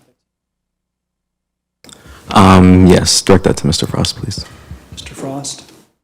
Through your worship, at this point in time, without a lot grading plan, we don't foresee how they intend to drain the site. There are options to do front to back, back to front with rear yard swales, but that would come likely at the consent stage with further details upon the actual site itself when the application comes in. And if I may continue, Yep. my reason for asking is I know in the Crescent Park area for decades, drainage has been an issue. People have moved in, they've built gardens on, they put fences up, they built tree houses, they've done everything they could in their backyards, plugging swales for drainage, which has caused problems. The reason I'm asking this question is if you have a backyard currently at 12.9 meters, a swale that will be whatever it will be, you inevitably are going to probably see 10 by 10 at least porches or something along the back of these properties. So my question is really, between the swale that you can't build on and the porch, how much room do you actually have for a backyard in these properties? And I realize tonight not be the night for that answer, but I do hope in the recommendation report that maybe there's some clarity on some of those questions. Yeah, that's fair enough. I mean, the planning consultant for the developer has tried to address that, but that's something that we would need some information on at the recommendation report stage. Anything further, Councillor Lewis? Nothing further. Thank you. Anyone else? Councillor, well, before I go back to you, Councillor Noyes, Councillor Flagg. Thank you, Your Worship. And I'll support the proposal this evening, or the report. I just hope that the developer has heard our concerns and that they will take this back and try to readdress some of that, not only the concerns of council, but the concerns of the residents. Thank you. You may sit down, Mr. Banfield. Thank you. Councillor Noyes? Thank you, Mayor Redekop. My one comment is about the rats. I think we had enough comments on that. And I'm just wondering, is there anything at this point that the town can enforce in regards to rat control? I'm going to ask the CAO if he would maybe provide some comments with respect to that. Through you to the councillor, the issue has been raised in the past. I think maybe what we can do is recirculate some of the memo, or recirculate the memo that was sent out prior regarding programs with rat control and what the town was prepared to offer. That may be part of the solution, and then we can certainly look at the issue to see if there's maybe some other resolutions that we could be considering. There may be some enforcement issues, and maybe public health should be notified as well if they haven't already. And I appreciate that, and I wouldn't mind having a copy of that, what you were commenting on, because I've had a number of people recently complaining about rat problems in Fort Erie, so that would be helpful. Thank you. Anyone else?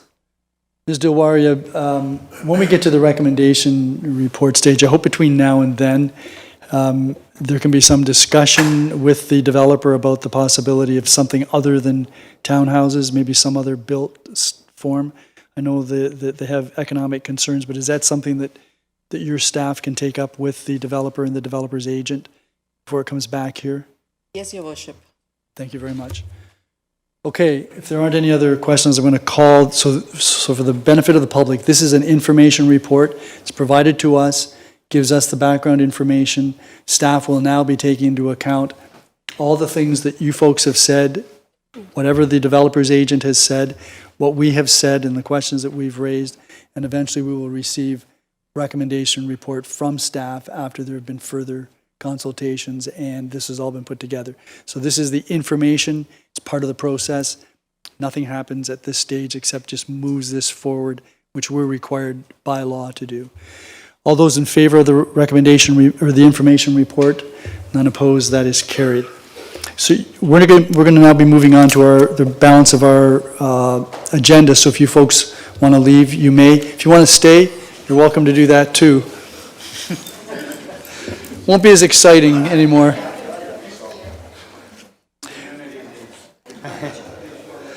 Okay, so we're at the consent agenda, and we've got some, so a couple of reports need to be dealt with separately. One is because of Councillor Christensen's pecuniary interest, CS 09-2025, and I understand, Councillor Flagg, you'd like to remove CS 08-2025, which is the 2026 budget planning report? Yes, please, Your Worship. Okay, so then I'm just going to deal with these individually. The first report is CAO 08-2025, which had to do with minutes of the Land Committee. Can I have a mover? Councillor Lewis. Are there any questions with respect to that report? If none, all those in favor of the recommendations? None opposed, that is carried. Can I have a mover then for CS 08-2025, the budget planning? That's Councillor Flagg. Questions or comments? Councillor Flagg. We'll go to Councillor Noyes first. Councillor Noyes? My question is, in reading the report, why, a little bit more explanation. I understand the strong mayor powers and all that kind of stuff.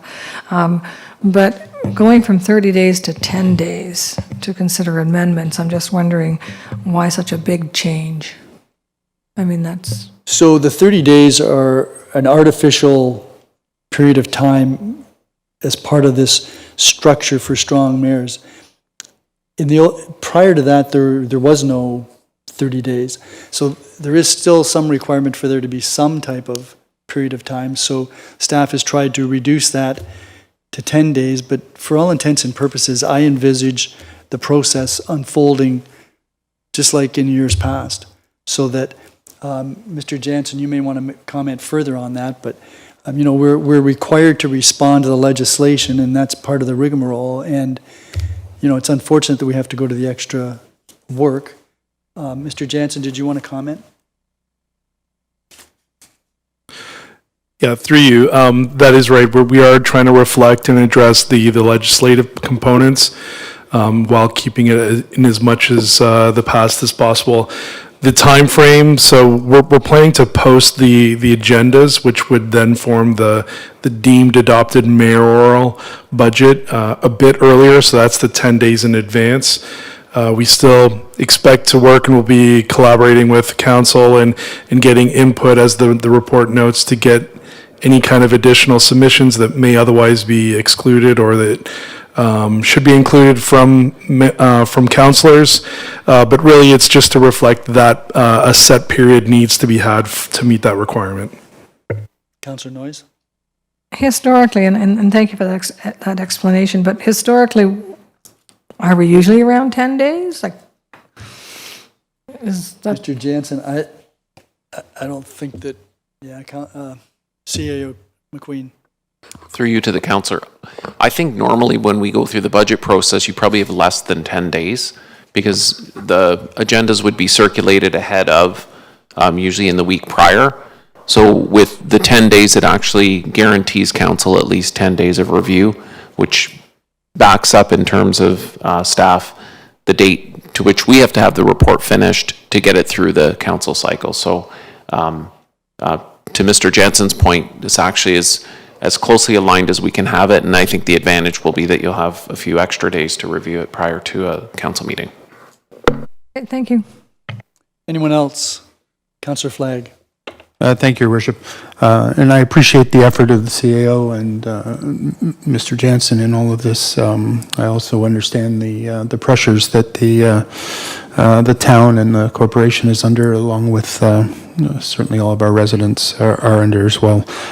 So I'd like to move an amendment that council directs staff to prepare and present a draft 2026 budget with the municipal tax levy guidance of no more than 3.5% increase, and that further direction to present only alternative scenarios where a strong business case and supporting rationale are provided and not exceeding a 4.25% increase. Did you want to speak to that amendment? I just think that we are to a point in our community where we need to show the leadership to tighten our belts where we can, and if there are areas that require extra spending to show strong leadership and a business case for those, and that council's responsibility to those that have placed their trust in us is to do so, and I think we should try to reflect that. Is everyone clear on the amendment that's being proposed? So it's a guideline of 3.5%, but business case if staff feels there's additional expenses that need to be incurred, but no greater than 4.25%. Any, Councillor Lewis? Yeah, doesn't the 3.5% almost just cover our operating in terms of staff and wages, benefits? Like, where does 3.5 put us with respect to that alone, not including all of the extra, let's just call it fluff and stuff?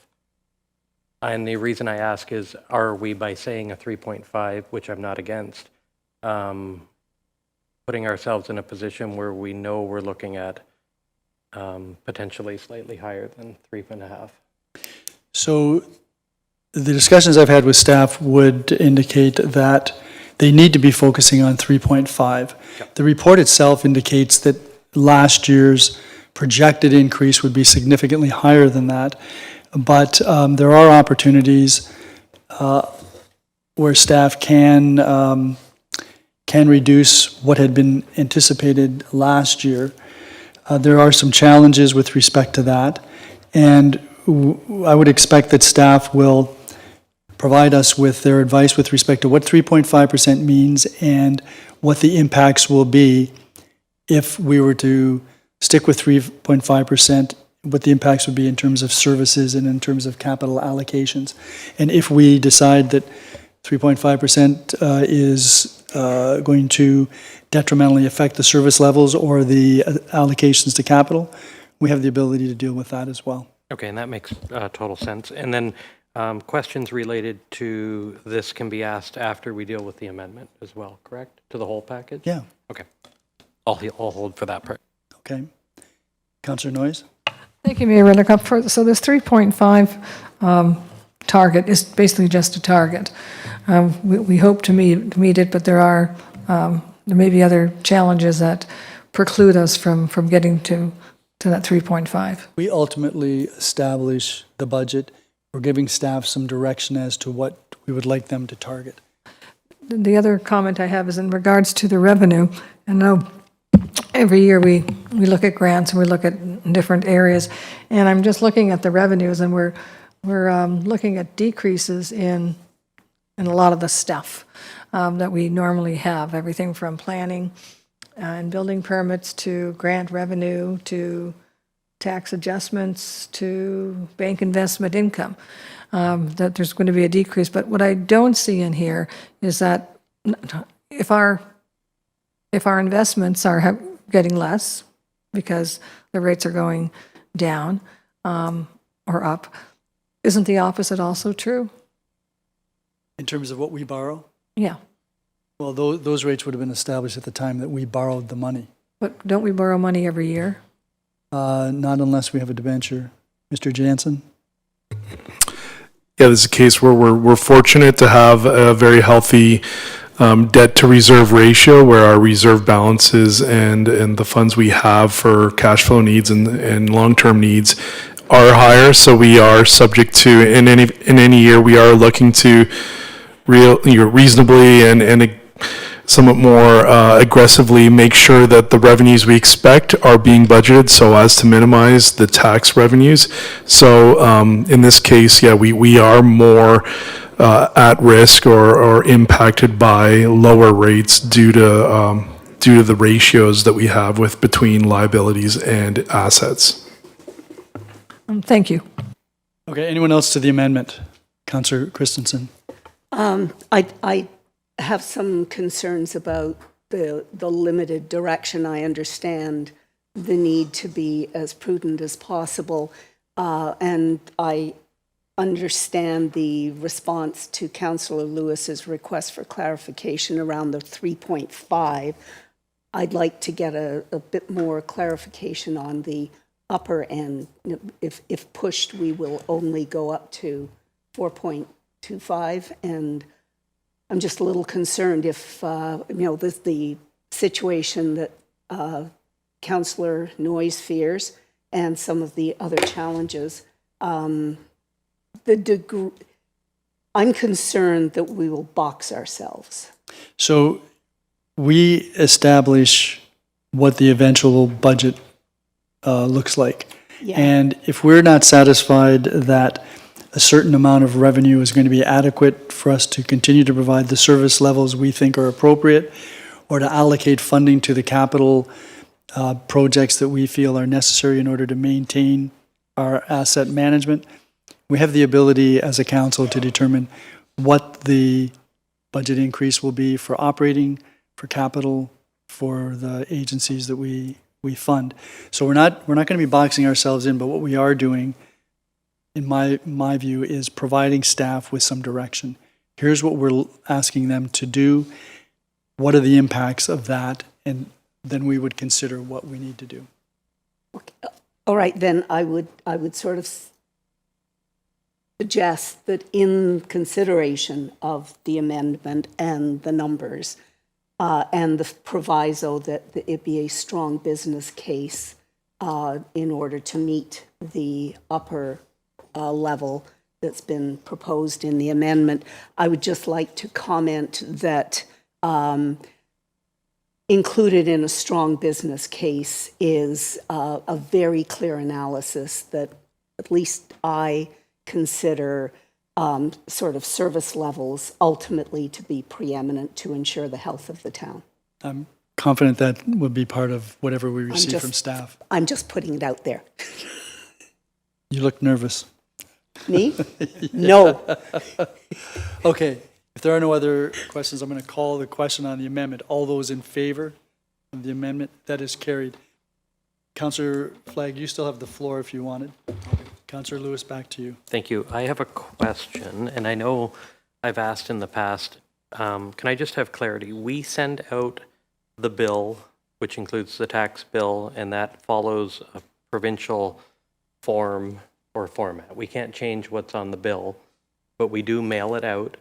And for those who don't do direct mail, which is probably everyone now with Canada Post, it would be e-billing that we would send out the tax bill. Is that not correct? Mr. Jansen? Yeah, that's correct. We do promote our online Fort Erie options, and certainly with e-billing. Of course, there's a number of other electronic payment options as well, but we do encourage all residents, particularly at this time, but in any case, to be receiving as much as they can electronically as well. Okay, and if I can continue, and thank you for that, and if I can continue, I understand our hands are tied with how the bill is presented and what is on the bill, but we send out an envelope, hypothetically, we stuff it and we mail it. We send out an e-newsletter or an emailing MailChimp or some other technology that's using it, which allows you to drag and drop a PDF document into the same, let's call it mailing. Is there any way that this budget period, once we get through it, we can show a simple pie graph with where the ratepayers' taxes go? So there's one ratepayer, let's show the regional component, let's show police, let's break it down and show the municipal component. Because I find at budget time especially, actually later, when people get the bill, I get the phone call and then I have to walk them through. And I just don't know why we don't take the opportunity, because we're stuffing the envelope, let's not change the bill, and we're loading up MailChimp to send out the e-newsletter or the e-billing, why we can't throw in a very nice picture with colors, minimal words that will clearly show where people's taxes are going. Mr. Jansen? Yes, we do present most of that information with the tax levy night, but you're correct. We do have some limitations, but we can include something, and I think what we'll do is we'll bring forward at budget night some sort of suggested version for that. We do have a communications department, and we'll work together with them to make sure that it's clear, concise, at a good summary level for it to be understood. We do provide a number of FAQs, or frequently asked questions, and address some of the high-level items on the town's website and a number of other areas, but we will look at that. Okay, thank you. Thank you. Thank you, Councillor Lewis. Anyone else? Not in them. I'm going to call the question on the amended recommendations in Report CS 08-2025. All those in favor? None opposed. That is carried.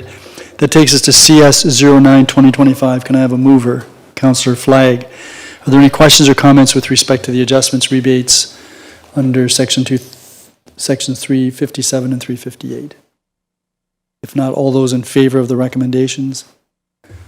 None opposed. That is carried. That takes us then to Planning, Building, and Bylaw Services. Councillor Christensen, I'm going to hand the chair to you. Thank you, Your Worship. The Planning, Building, and Bylaws Services Subcommittee meeting is now in session. We have no presentations and delegations this evening. We do have a couple of reports. The first report, PBBS 67-2025, related to the Brownfields program application for 247 Ridge Road North. Councillor Lewis moves, so that is now on the floor for questions and comments. Your Worship? So I note in the report the indication that the region no longer provides this type of relief for brownfield remediation. But my understanding is that they are in the process of developing new programs. Is it possible that this property could qualify for some type of regional rebate at some point in the future? I'd like to ask Ms. Smith to come up and respond.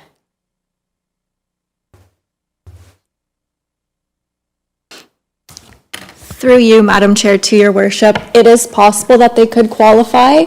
At this time, the Niagara Region doesn't know how far away they are from developing something.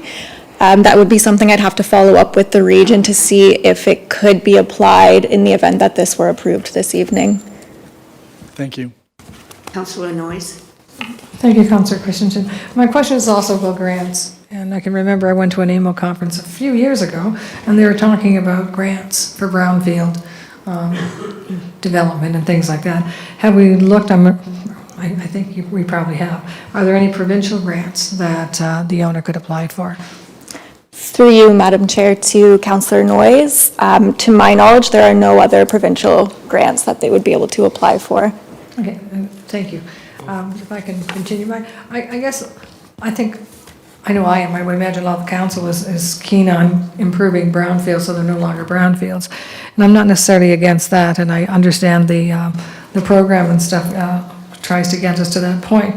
But it isn't lost on me that when you buy a piece of property that's geared to be a brownfield and contaminated, basically, that the price of that property significantly decreases.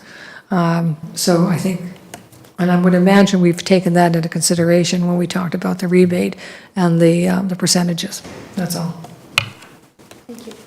Any more comments or questions? Okay, thank you. I'll call the question. All those in favor? Opposed? That is carried. Our next report is PBBS 69-2025, Heritage Property Designation. 162 Battery Street, and Ms. Smith will be able to answer questions. I'm going to, Your Worship. So that report is now on the floor for questions and comments. Councillor Noyes. I have seen that the owner is not in favor of this in any, the way it was written, in any way, shape, or form, doesn't even want to talk about it, doesn't want any more correspondence in regards to this. So I'm a bit, so I'm usually very much in support of the owner. It's their property and it's their home. I will say, looking at the pictures, I'm not familiar with this particular building, but looking at the pictures, it looks like the owner is taking great care in regards to the building itself. I mean, it looks very nice, it's very pretty and things like that.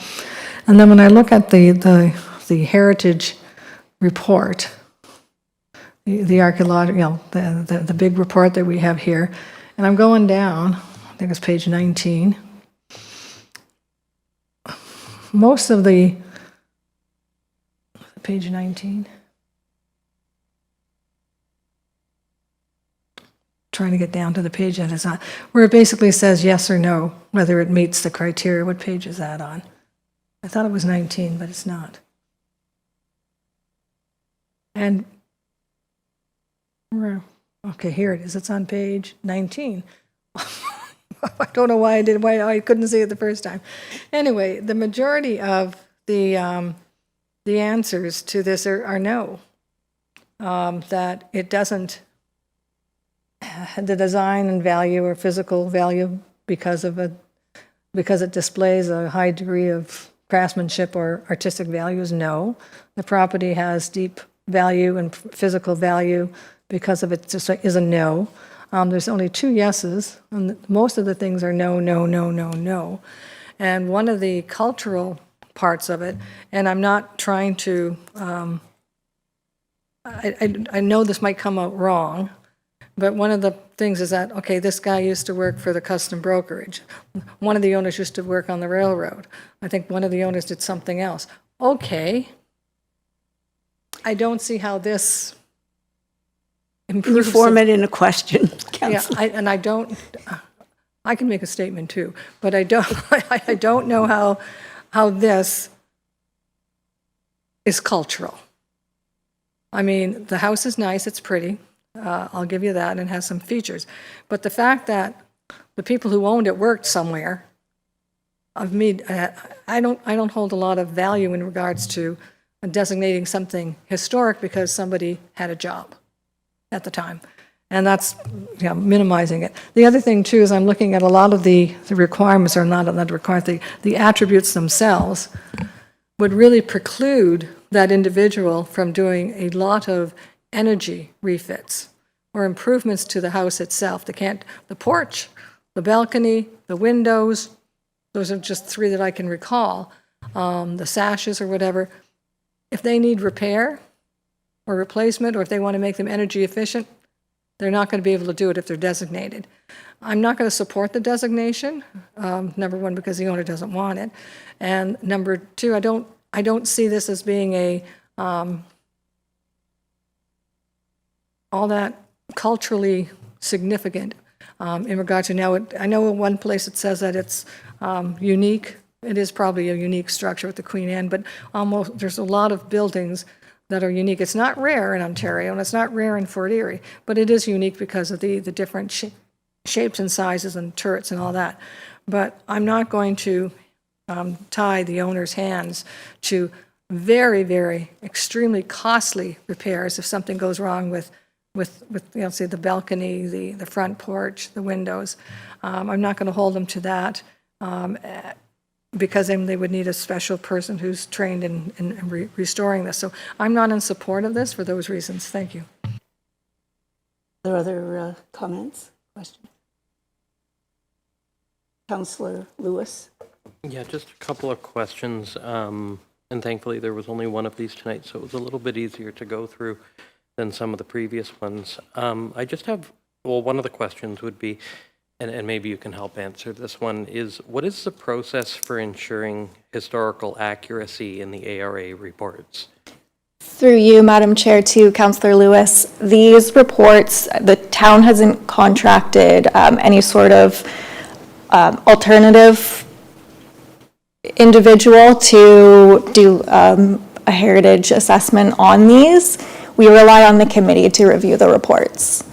Okay, and if I can continue, I went through the report and I also took the opportunity to reach out to the property owner. And there were a few things in the report that stuck out to me, and that was the reference to the CN worker and the other being a customs operator as being owners of the property or dwelled in the property or had something to do with the property. And I was led to believe by the owner of the property that that actually refers to the property of 168, not 162. And that the owners of the property, unlike the report references, those owners did not actually own that property. And I don't know if that's true or not. And maybe the mayor has an answer to that. Well, you go ahead now. Okay, so that was question number one. The other question I had was with respect to, Councillor Noyes had mentioned some of the windows. I note that after speaking with the owner, almost all the windows in the property have been replaced. Currently, at some point, they're not the original windows. They might not be Energy Star and what we'd want in our homes today, but they're certainly not original. And in those windows, only 2 have half stained glass windows that are still intact. The others have been removed because at some point they've been damaged, but there only is 2 half windows along the front. The other part, when I asked her about the gingerbread and some of the cladding and decorative features on the outside of the home, she mentioned to me that it was her father, when she bought the home, that built and did some of the exterior facade on the property, mainly being the gingerbread, which was not original to the home. And also that the home is completely sided in vinyl siding. And I know we've done that with some of our historical buildings here in Fort Erie, like Battle Ridge, but certainly that takes away from the original design and look and feel of the building. And while I can appreciate it's a beautiful home, and as Councillor Noyes mentioned, one that's been incredibly well maintained, I know I looked at a property this year in Ridgeway that's for sale that has a historical designation because it was priced right for the size of home and the amount of bedrooms that it offered. What sent me running from it was the inability to do anything with the property, i.e. windows or things that would be from an eco perspective that would assist on what I was seeing as very, very expensive utility bills. So I am concerned with forcing a designation on a property that may or may not be as accurate in the ARA report as it suggests. But I do have one question. On page 4 of the report, it talks about cultural heritage attributes. And it mentions location on Battery Street in Fort Erie. And I'm just curious what the significance of the location on Battery Street is, and how is that historically significant? Through you, Madam Chair, to Councillor Lewis. That's a question I would have to take back to ARA. To my knowledge, it hasn't satisfied any sort of criteria that has contextual value because it's important in defining or maintaining the character of the area. So that's a question that I would have to ask ARA why they've included that as an attribute. Okay, that would be appreciated. And then it goes on further to talk about rectangular window openings. And I would say the majority of windows in homes in Fort Erie are, for the most part, either rectangular or square. But I'm trying to figure out how this home, from a heritage and culture point of view, how its rectangular windows, grant you that 2 windows have 2 half-broken stained glass windows still in them, but how rectangular window openings would be of cultural and heritage significance over, I guess, any other rectangular window in the municipality. And then it goes on to mention that over 9 window sash windows, split window sash, multicolored panes of glass but it doesn't mention anywhere in the report of these windows how many are in good shape, in poor shape, or non-existent. So it's a little bit vague in terms of details on that. And then I just want to double check my last on here. Yeah, and the last was that the original home under the vinyl siding has brown siding with very minimal details, was something that the homeowner shared. So yeah, any clarity on the accuracy of who lived in the home would certainly be appreciated, because I'm led to believe after a very brief conversation with the homeowner that potentially the report is not as accurate as it may be, and maybe not. Your Worship?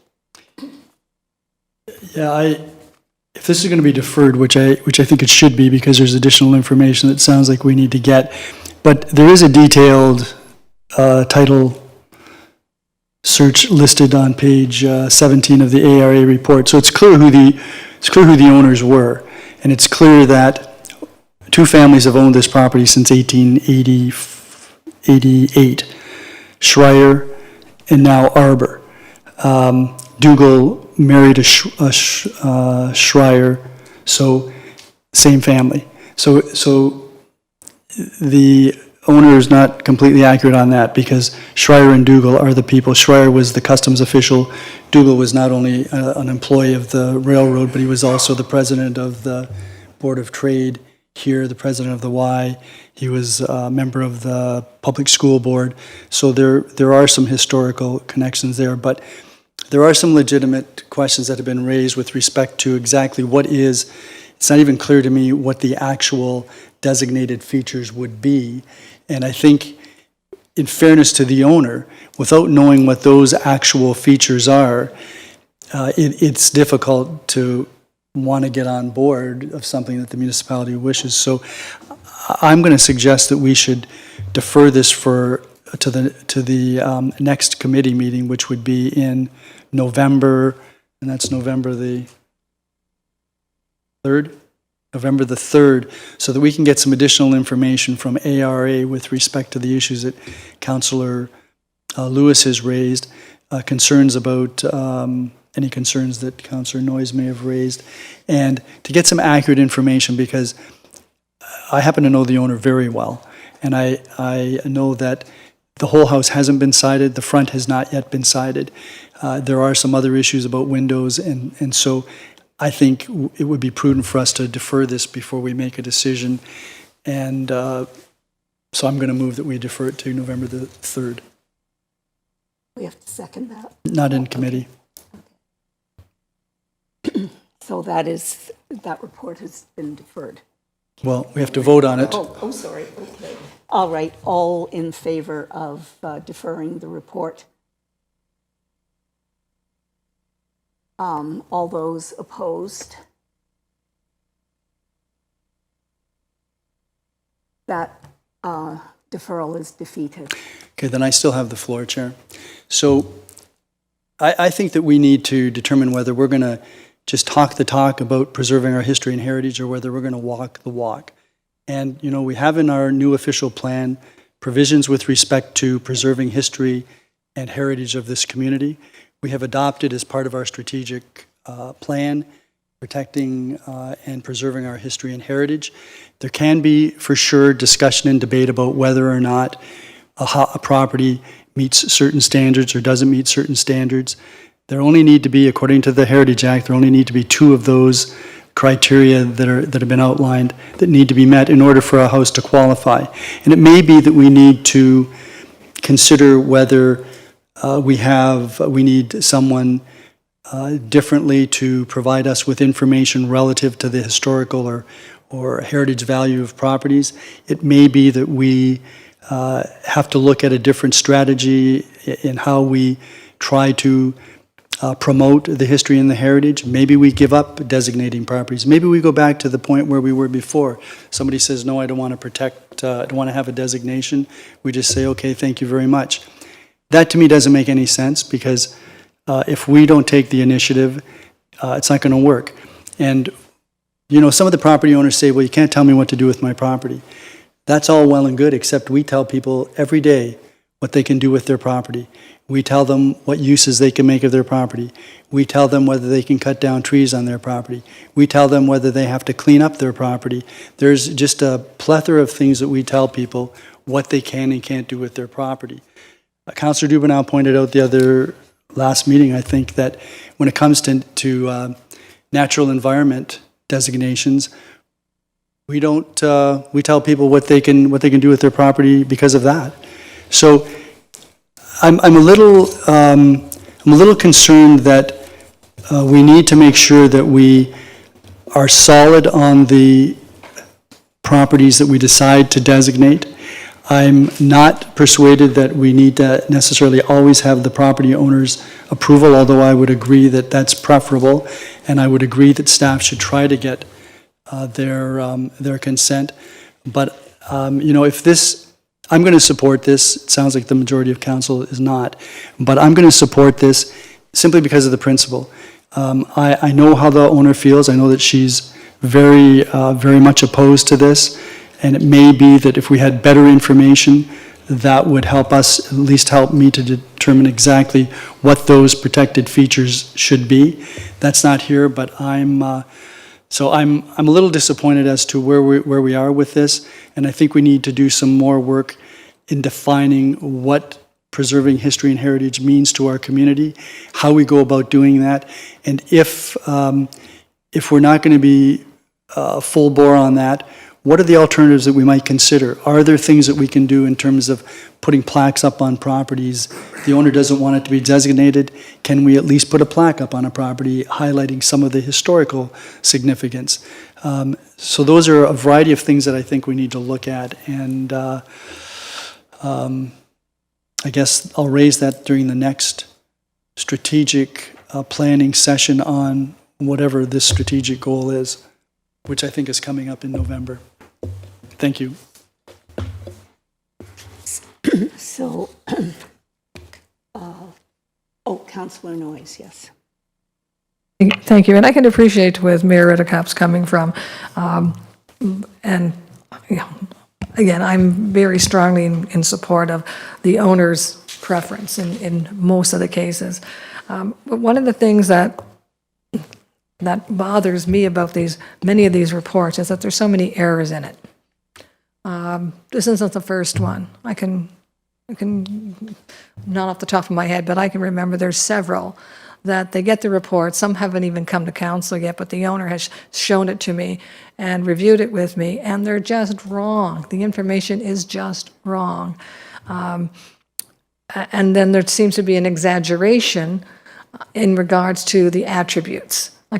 Again, and we talked about the individuals who used to work at the railroad station and the customs. Okay, that's nice. They had a job, which is wonderful. One had civic interest. Okay, that's fine. But it almost seems like they have a point. I know they have a point system. They have to reach a certain point. And I think they've kind of fill it in so they'll reach that point. And they exaggerate some of the things to just get to that number. And I think we need to look at the point system. I think anything that's built, I can't remember the exact year, that's built before a certain year, automatically gets 55 points. I think that's, and I'm thinking, well, wait a minute, everything old isn't necessarily historic, but if it's built in a certain time period, it automatically gets a huge point value, which may not be something that we think needs to be preserved. It's a nice house, it's an old house, but not everything old is historic. And I think I agree that we need to perhaps look at how we get to these reports and what we really feel as a council is important to preserve, as opposed to everything old is historic. And also to have a really good feeling, and I know we've had this discussion before, and we've had both sides of it saying, oh, it's not going to affect the insurance coverage. Well, I've had everybody that I've talked to from an insurance, and I've talked to a number of them, says, yes, it does affect your insurance premium and whether you can get insurance or not. And one of the reasons, too, is that in some of this, and this may be Ontario, I'm not sure whether it's mandated or whether it's our choice, that we say, okay, if attribute A needs repair, you have to get a particular craftsman who's trained in historical restoration to fix it, which automatically increases the price considerably. Now, if we can kind of loosen that a little bit and say, okay, if it has to be fixed and you have to maintain these features, you don't necessarily need a historic restoration person to do it. That may help them accept, like the owner accept the designation. So those are my thoughts. The other thing too is that we have to be really think about the person owning this house and think about all the energy retrofits that may not, the windows that can't be replaced because they're attributes.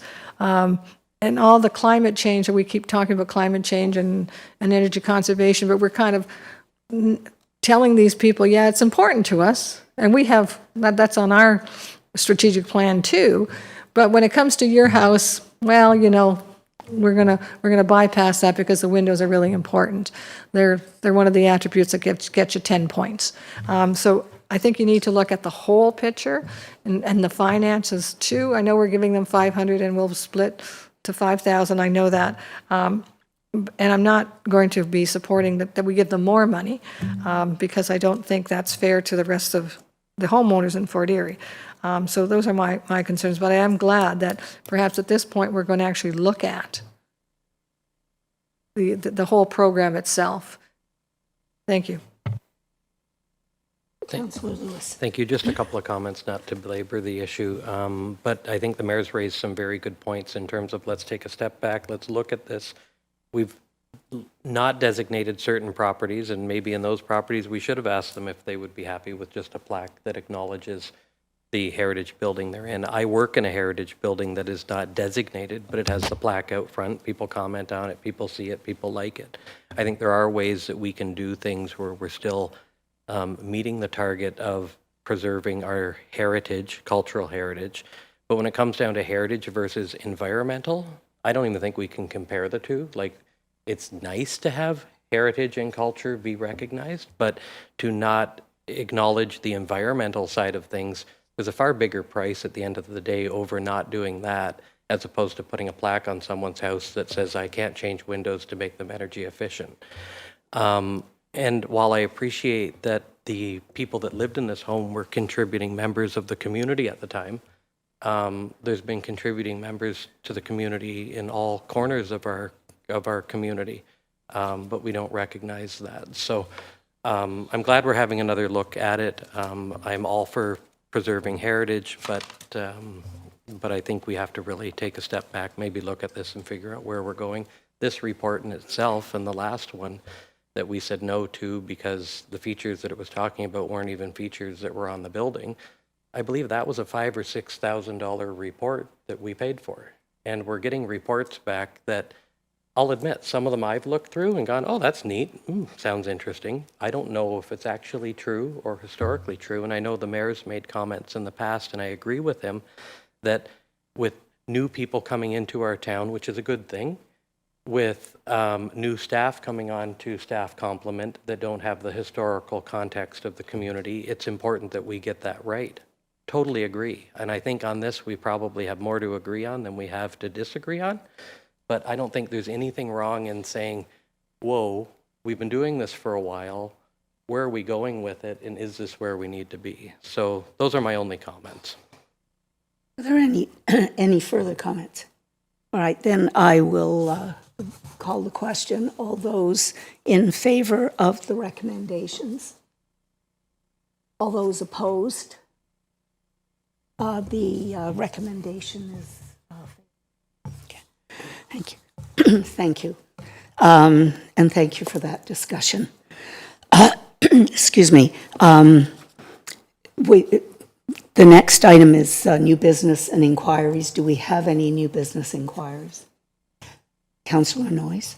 And I know this is going to sound funny, I do think we need to look at a comprehensive plan in regards to the rat population. I've had the last week I've had a number. I know we've kind of designated for this particular property, but I'm thinking overall, we need to look at the problem. I know it falls under bylaw and bylaw falls under us. So I think we really do need to look at, I know we did this about, if I'm not mistaken, about 10 or 12 years ago.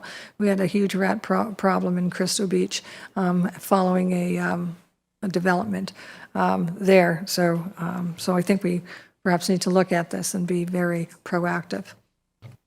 That's something, Ms. Dilawari, is that something that staff can take a look at and Yes, do a Madam memo Chair. back?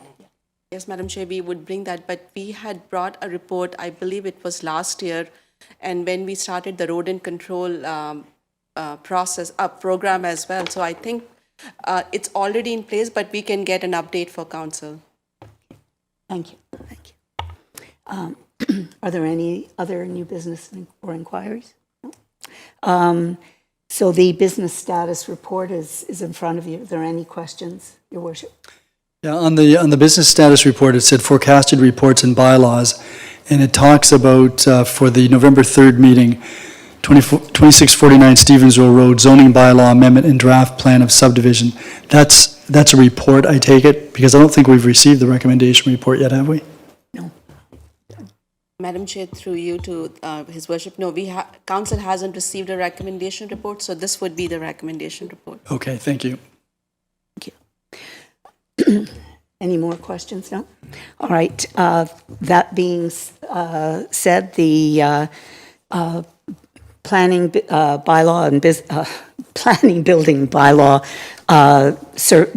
business subcommittee is now closed, and I turn the chair back to you, Your Worship. Remember when it just used to be the planning department? It It was so much easier to say. Well, and it's the two Bs.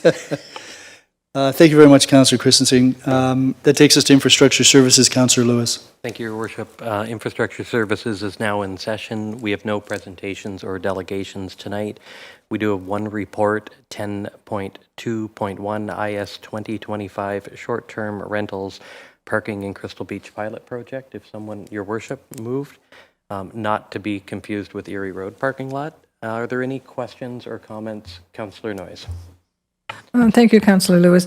And I'm all for, I can see the problem and I can see that this is a possible solution to it. It's all the zoning changes and the minor variances and the cost of $1,437 to apply, to obtain a parking spot. And then $500 a year to get it. I'm wondering if there's a way we can. It says we need a minor variance to do this, and we probably do with the way our things are written, but I think that's a very tall order for someone to come up with it. I guess, and my question regarding that, they need to renew this every year, right? It's not just $500 once, they do it every year. Okay, so once they get the minor variance, let's say, property A gets the minor variance, pays us $1,437, 100, whatever, 1,400 plus, to get the minor variance, then his property now has it. And he doesn't have to do it again and again and again. Once it's done, it's done. But does he get then priority? Like, okay, let's say there's 10 people who want it this year. I know there's not, but let's say there is. And next year there's 12 people that want it. Is it first come, first serve, or is it their historic, okay, you've had it last year, so you get first dibs on this? Or is there, because I think people would probably want to kind of know that. Thank you, Councillor Noyes. And Director Frost, any comments with respect to the fee for it, as well as the priority in the queue if you already have the parking ability in the following year? Through you, Chair Worship. Chair Lewis. Oh, I'm having a night. The parking fee of $500, which would be required to be paid per year for that spot, is for the maintenance. In the winter, we will be plowing that lot for these 10 spots, so there will be staff time expended, staff resources to keep that spot open to allow the short-term rental parking to be there. In terms of the number of spots, we are looking to seek for 10 spots at this point in time, which was what the pilot had put in place. To date, I think we've been using 2 spots. We have another potential 2 to 3 spots inquiring for next year. So we are still under the capacity that we believe. One of the recommendations is to have delegated authority to the Director of Infrastructure Services to approve additional or to remove spots under this program. So should we find that we get more, we would review the capacity of the parking lot. What's the utilization? Is it 50% vacant most of the time? Then yes, we may actually move up to 15 spots depending on demand. Or if we find that the parking lot is full up with other people using it, we might want to pare that down if we have unutilized STR spots. So it is to be kind of reviewed periodically to make sure that we have the right number of these spots in place. In terms of who gets priority, you have to apply for your short-term rental license year over year. We would take into consideration that when you apply, if you have this variance already approved, what was your standing with your STR last year? Did you have a lot of orders put against you? Are you in good standing essentially? And it would be at a first come, first served basis. Councillor Noyes? Okay, and thank you for that. I would imagine, I can understand if they weren't very good parking people, for lack of other words. But if they are in good standing and they have paid the $1,400 to get the minor variance and their $500 and they're in good standing, I would think that they should be given some extra brownie points in the queue to get it, because and some guarantee, I wouldn't call it a guarantee, but some inference that, okay, yes, you're going to pay $1,400 to get the variance so you can apply, and that takes 45 days, I understand, to apply for all this stuff. So you're going to run through all this stuff and then think, oh yeah, but there's 12, so you came on April 1st, they came on March 31st, so we're going to give it to the March 31st guy. I think there's got to be some point system here in regards to good standing. They should perhaps get a priority. If they're in good standing, they've done well, they've done all their things. So that's just my opinion. So, other questions or comments? Councillor Flagg? Thank you, Chair. Will these be signed individually to the SDRs? Through your chair, yes. The 10 spots will be signed specifically on the fence, and then I believe we will be assigning spots 1 to 2 to this STR, 2 to 3 to this one. They will be given passes to hang from the mirrors to make sure that they are actually eligible to park in that spot as well, but we will keep track of that, yes. I had a question with respect to the report itself. Under analysis on page 2, second paragraph talks about bylaw 01/2024, states short-term rental, 1 parking space for 3 or more bedrooms in addition to the required parking, blah, blah, blah. I thought we had a maximum of 3 bedrooms. So there's a flaw then in that wording, because it's not 3 or more bedrooms, it's 3 bedrooms, period. So I wonder if the director of infrastructure services or planning or whoever could take a look at that to advise us whether, maybe the lawyers should take a look at that to advise us whether we need to amend that for clarity. Acting Director Walsh? Or Director Frost? He doesn't even look like his predecessor. No comment on the first part.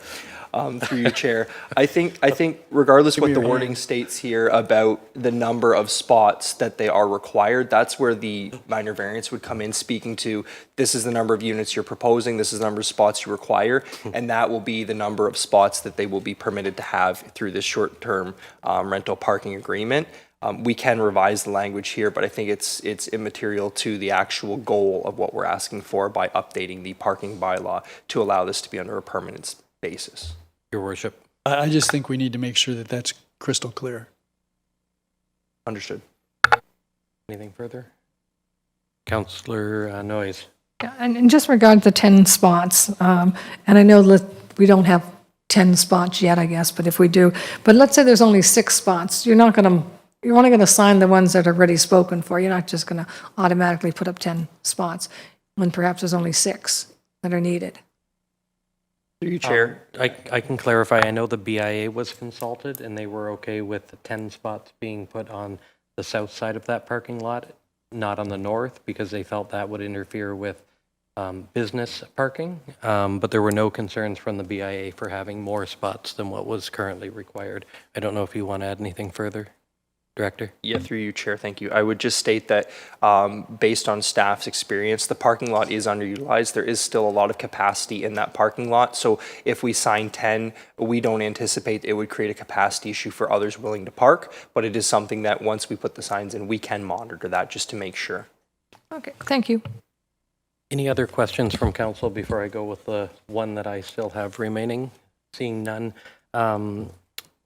Director Frost, with the minor variance fee of around $1,400, is there any ability for us to, because this is a unique situation, alter the price of $1,400? Does council have that authority? To you, Chair, I'm unaware of any ability to adjust the minor variance fees. I would direct that to Councillor or Director Dewaria. It's one of those contagious. nights. It's contagious. It's contagious. Mr. Chair, staff doesn't have the authority to waive the fee. That would be with the committee. And if at the time when the application is made, the applicant can request the committee members to waive the fee, but staff doesn't have the capacity to waive the fee. And council does not have the authority to do that either. Usually those applications would not come to council, but Committee of Adjustment is a delegated authority of council. So if committee decides to waive the fee, they could do that. Alternatively, if the applicant is not happy, they can make a request to council. Okay. If they make a request to waive the fee, committee doesn't waive the fee, and then they can request council to waive that. So what I'm hearing is council could change the fee structure for this, because in the end, it would come back to us if we wanted to anyway.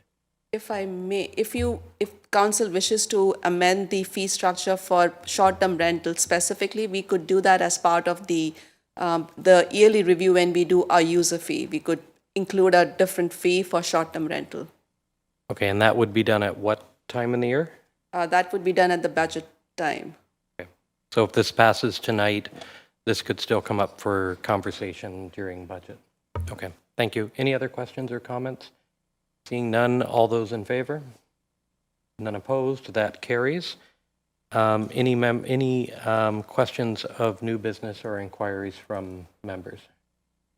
I do have a couple of questions, one being Director Frost. I know we have the Crystal Beach 5K run this weekend coming up that's going to be bringing probably several thousand people to the community. Last weekend, the bathrooms at Bay Beach were closed, and that was brought to my attention. I just want to know, what is the plan for this upcoming week in terms of supporting the events, including the Crystal Beach 5K, and will the washrooms be open at that location, as well as other locations in Crystal Beach, i.e. Waterfront Park? Yes, Chair. With the bathrooms, we do have our casual seasonal staff have all returned and completed their assignments with the town. So we're back to our normal full-time staff complement. So with the facilities that we operate, such as the bathrooms, we have gone back to our quote-unquote off-peak operating times. So you would see more closures of these facilities. We do offer the ability to open the washroom facilities for special events. It is usually undertaken at staff's overtime because it's above their standard duties, but it is something that we can provide. So there is a budgetary impact to doing so. But if a special event does request the use of the facilities, we will open them, we will clean them, and then we will close them back up at the end of that.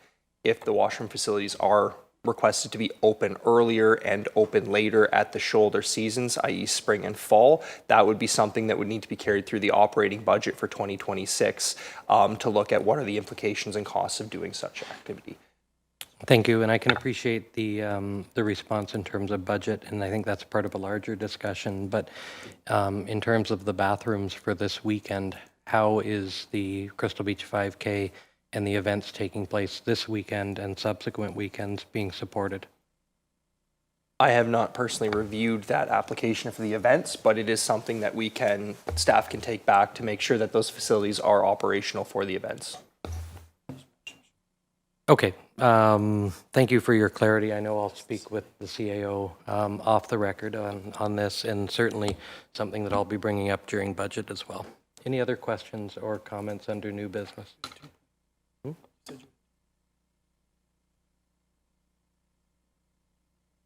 Using my time efficiently.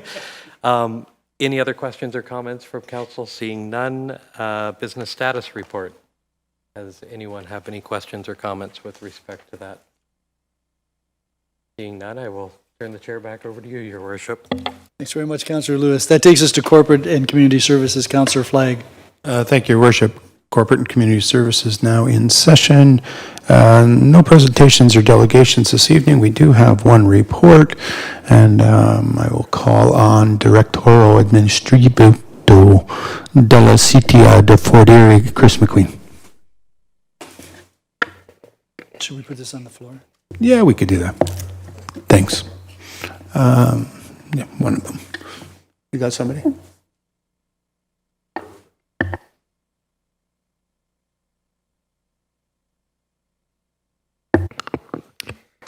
Thank you. Through the chair to council, I was given the distinct privilege to be traveling to Acadia, Italy with my wife, Maria, which is her hometown, and was frankly shocked at the welcome I received arriving in the town for the first time 3 years ago.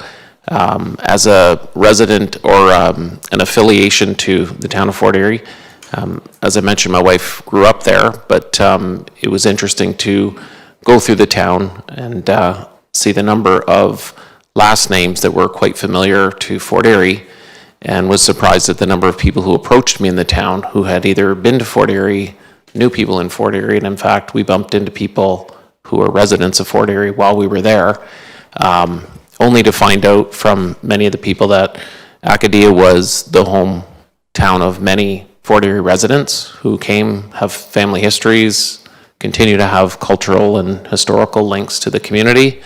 I'm thankful that we were traveling with one of the members who's in the audience tonight, Tony Brigantino, who was our unofficial translator, thankfully, translating between many Italian residents and Maria and I, who only spoke English. So I do want to thank Tony, who also helped to get a meeting set up with the mayor of the town of Acadia, which started this whole process. So the report outlines some of that history and some of the opportunity that we have to forge a sister city partnership, Gemellagio, with the Commune d'Acadia. I'd be happy to answer any questions, provide some additional information. This request came from the town of Acadia, where they will require us to express our intent through an approval of council. That will start the process on the Italian side. It's much more formal on the Italian side in relation to the Canadian approvals. We're required to stay within the law, obviously, and the regulations within the municipal framework, but on the Italian side, they've got much greater approval right up to the federal government approval. So this will start that process and some negotiation with the town of Acadia on what things would look like going forward and what opportunities we might have to forge further partnerships and do some promotion back and forth. And we're hoping to engage the Italian community here in Fort Erie, as many of them have still relatives in the town, still visit the town, and still have strong cultural connections. So with that, I'll be happy to answer any further questions. Questions from council? Yes, Your Worship. Yeah, I just want to say that I think this is a great idea. We have lots of individuals from a variety of countries. Certainly in Fort Erie, we have many, many Italians, and Acadia is one of the communities. We've got lots of Italians from other parts of of Italy, and many of them helped to build a lot of the structures in this community. And so it's this is a really interesting opportunity. I'm really appreciative that Chris McQueen married somebody whose family is from Acadia, and I'm not sure Mr. Brigantino is, but... I understand that Mr. Brigantino has a fantastic garden, and rightly so. So I support this, and I'm hopeful that we'll be able to move forward with this initiative and perhaps some other communities as well in the future. Thank you, Your Worship. Okay, seeing all those in favor? And that carries. Any new business inquiries? Questions on the business status report? Seeing none, back to you, Your Worship. Thank you very much. Thank you very much. There's a reference to a closed session, but we don't have any items this evening. And scheduling of meetings. Councillor Noyes. Yes, tomorrow morning at 9 a.m., there's a Stevensville Downtown meeting, and it is going to be at FINA in Stevensville. Did you say 9 a.m.? 9 a.m., yep. Any other meetings? Councillor Christensen. Tomorrow at 3:15, the Planning, Building, Bylaw Services Subcommittee will be meeting in Committee Room 1 at 3:15. Well done. You must have practiced. Mentally, yes. Any other meetings? Then there not being any, and Councillor Dubanow not being here, I'm going to have to call on somebody to move that we adjourn this meeting at 8:41 to reconvene at regular council on October the 20th. Councillor Christensen? Okay. All those in favor? None opposed, that is carried yet.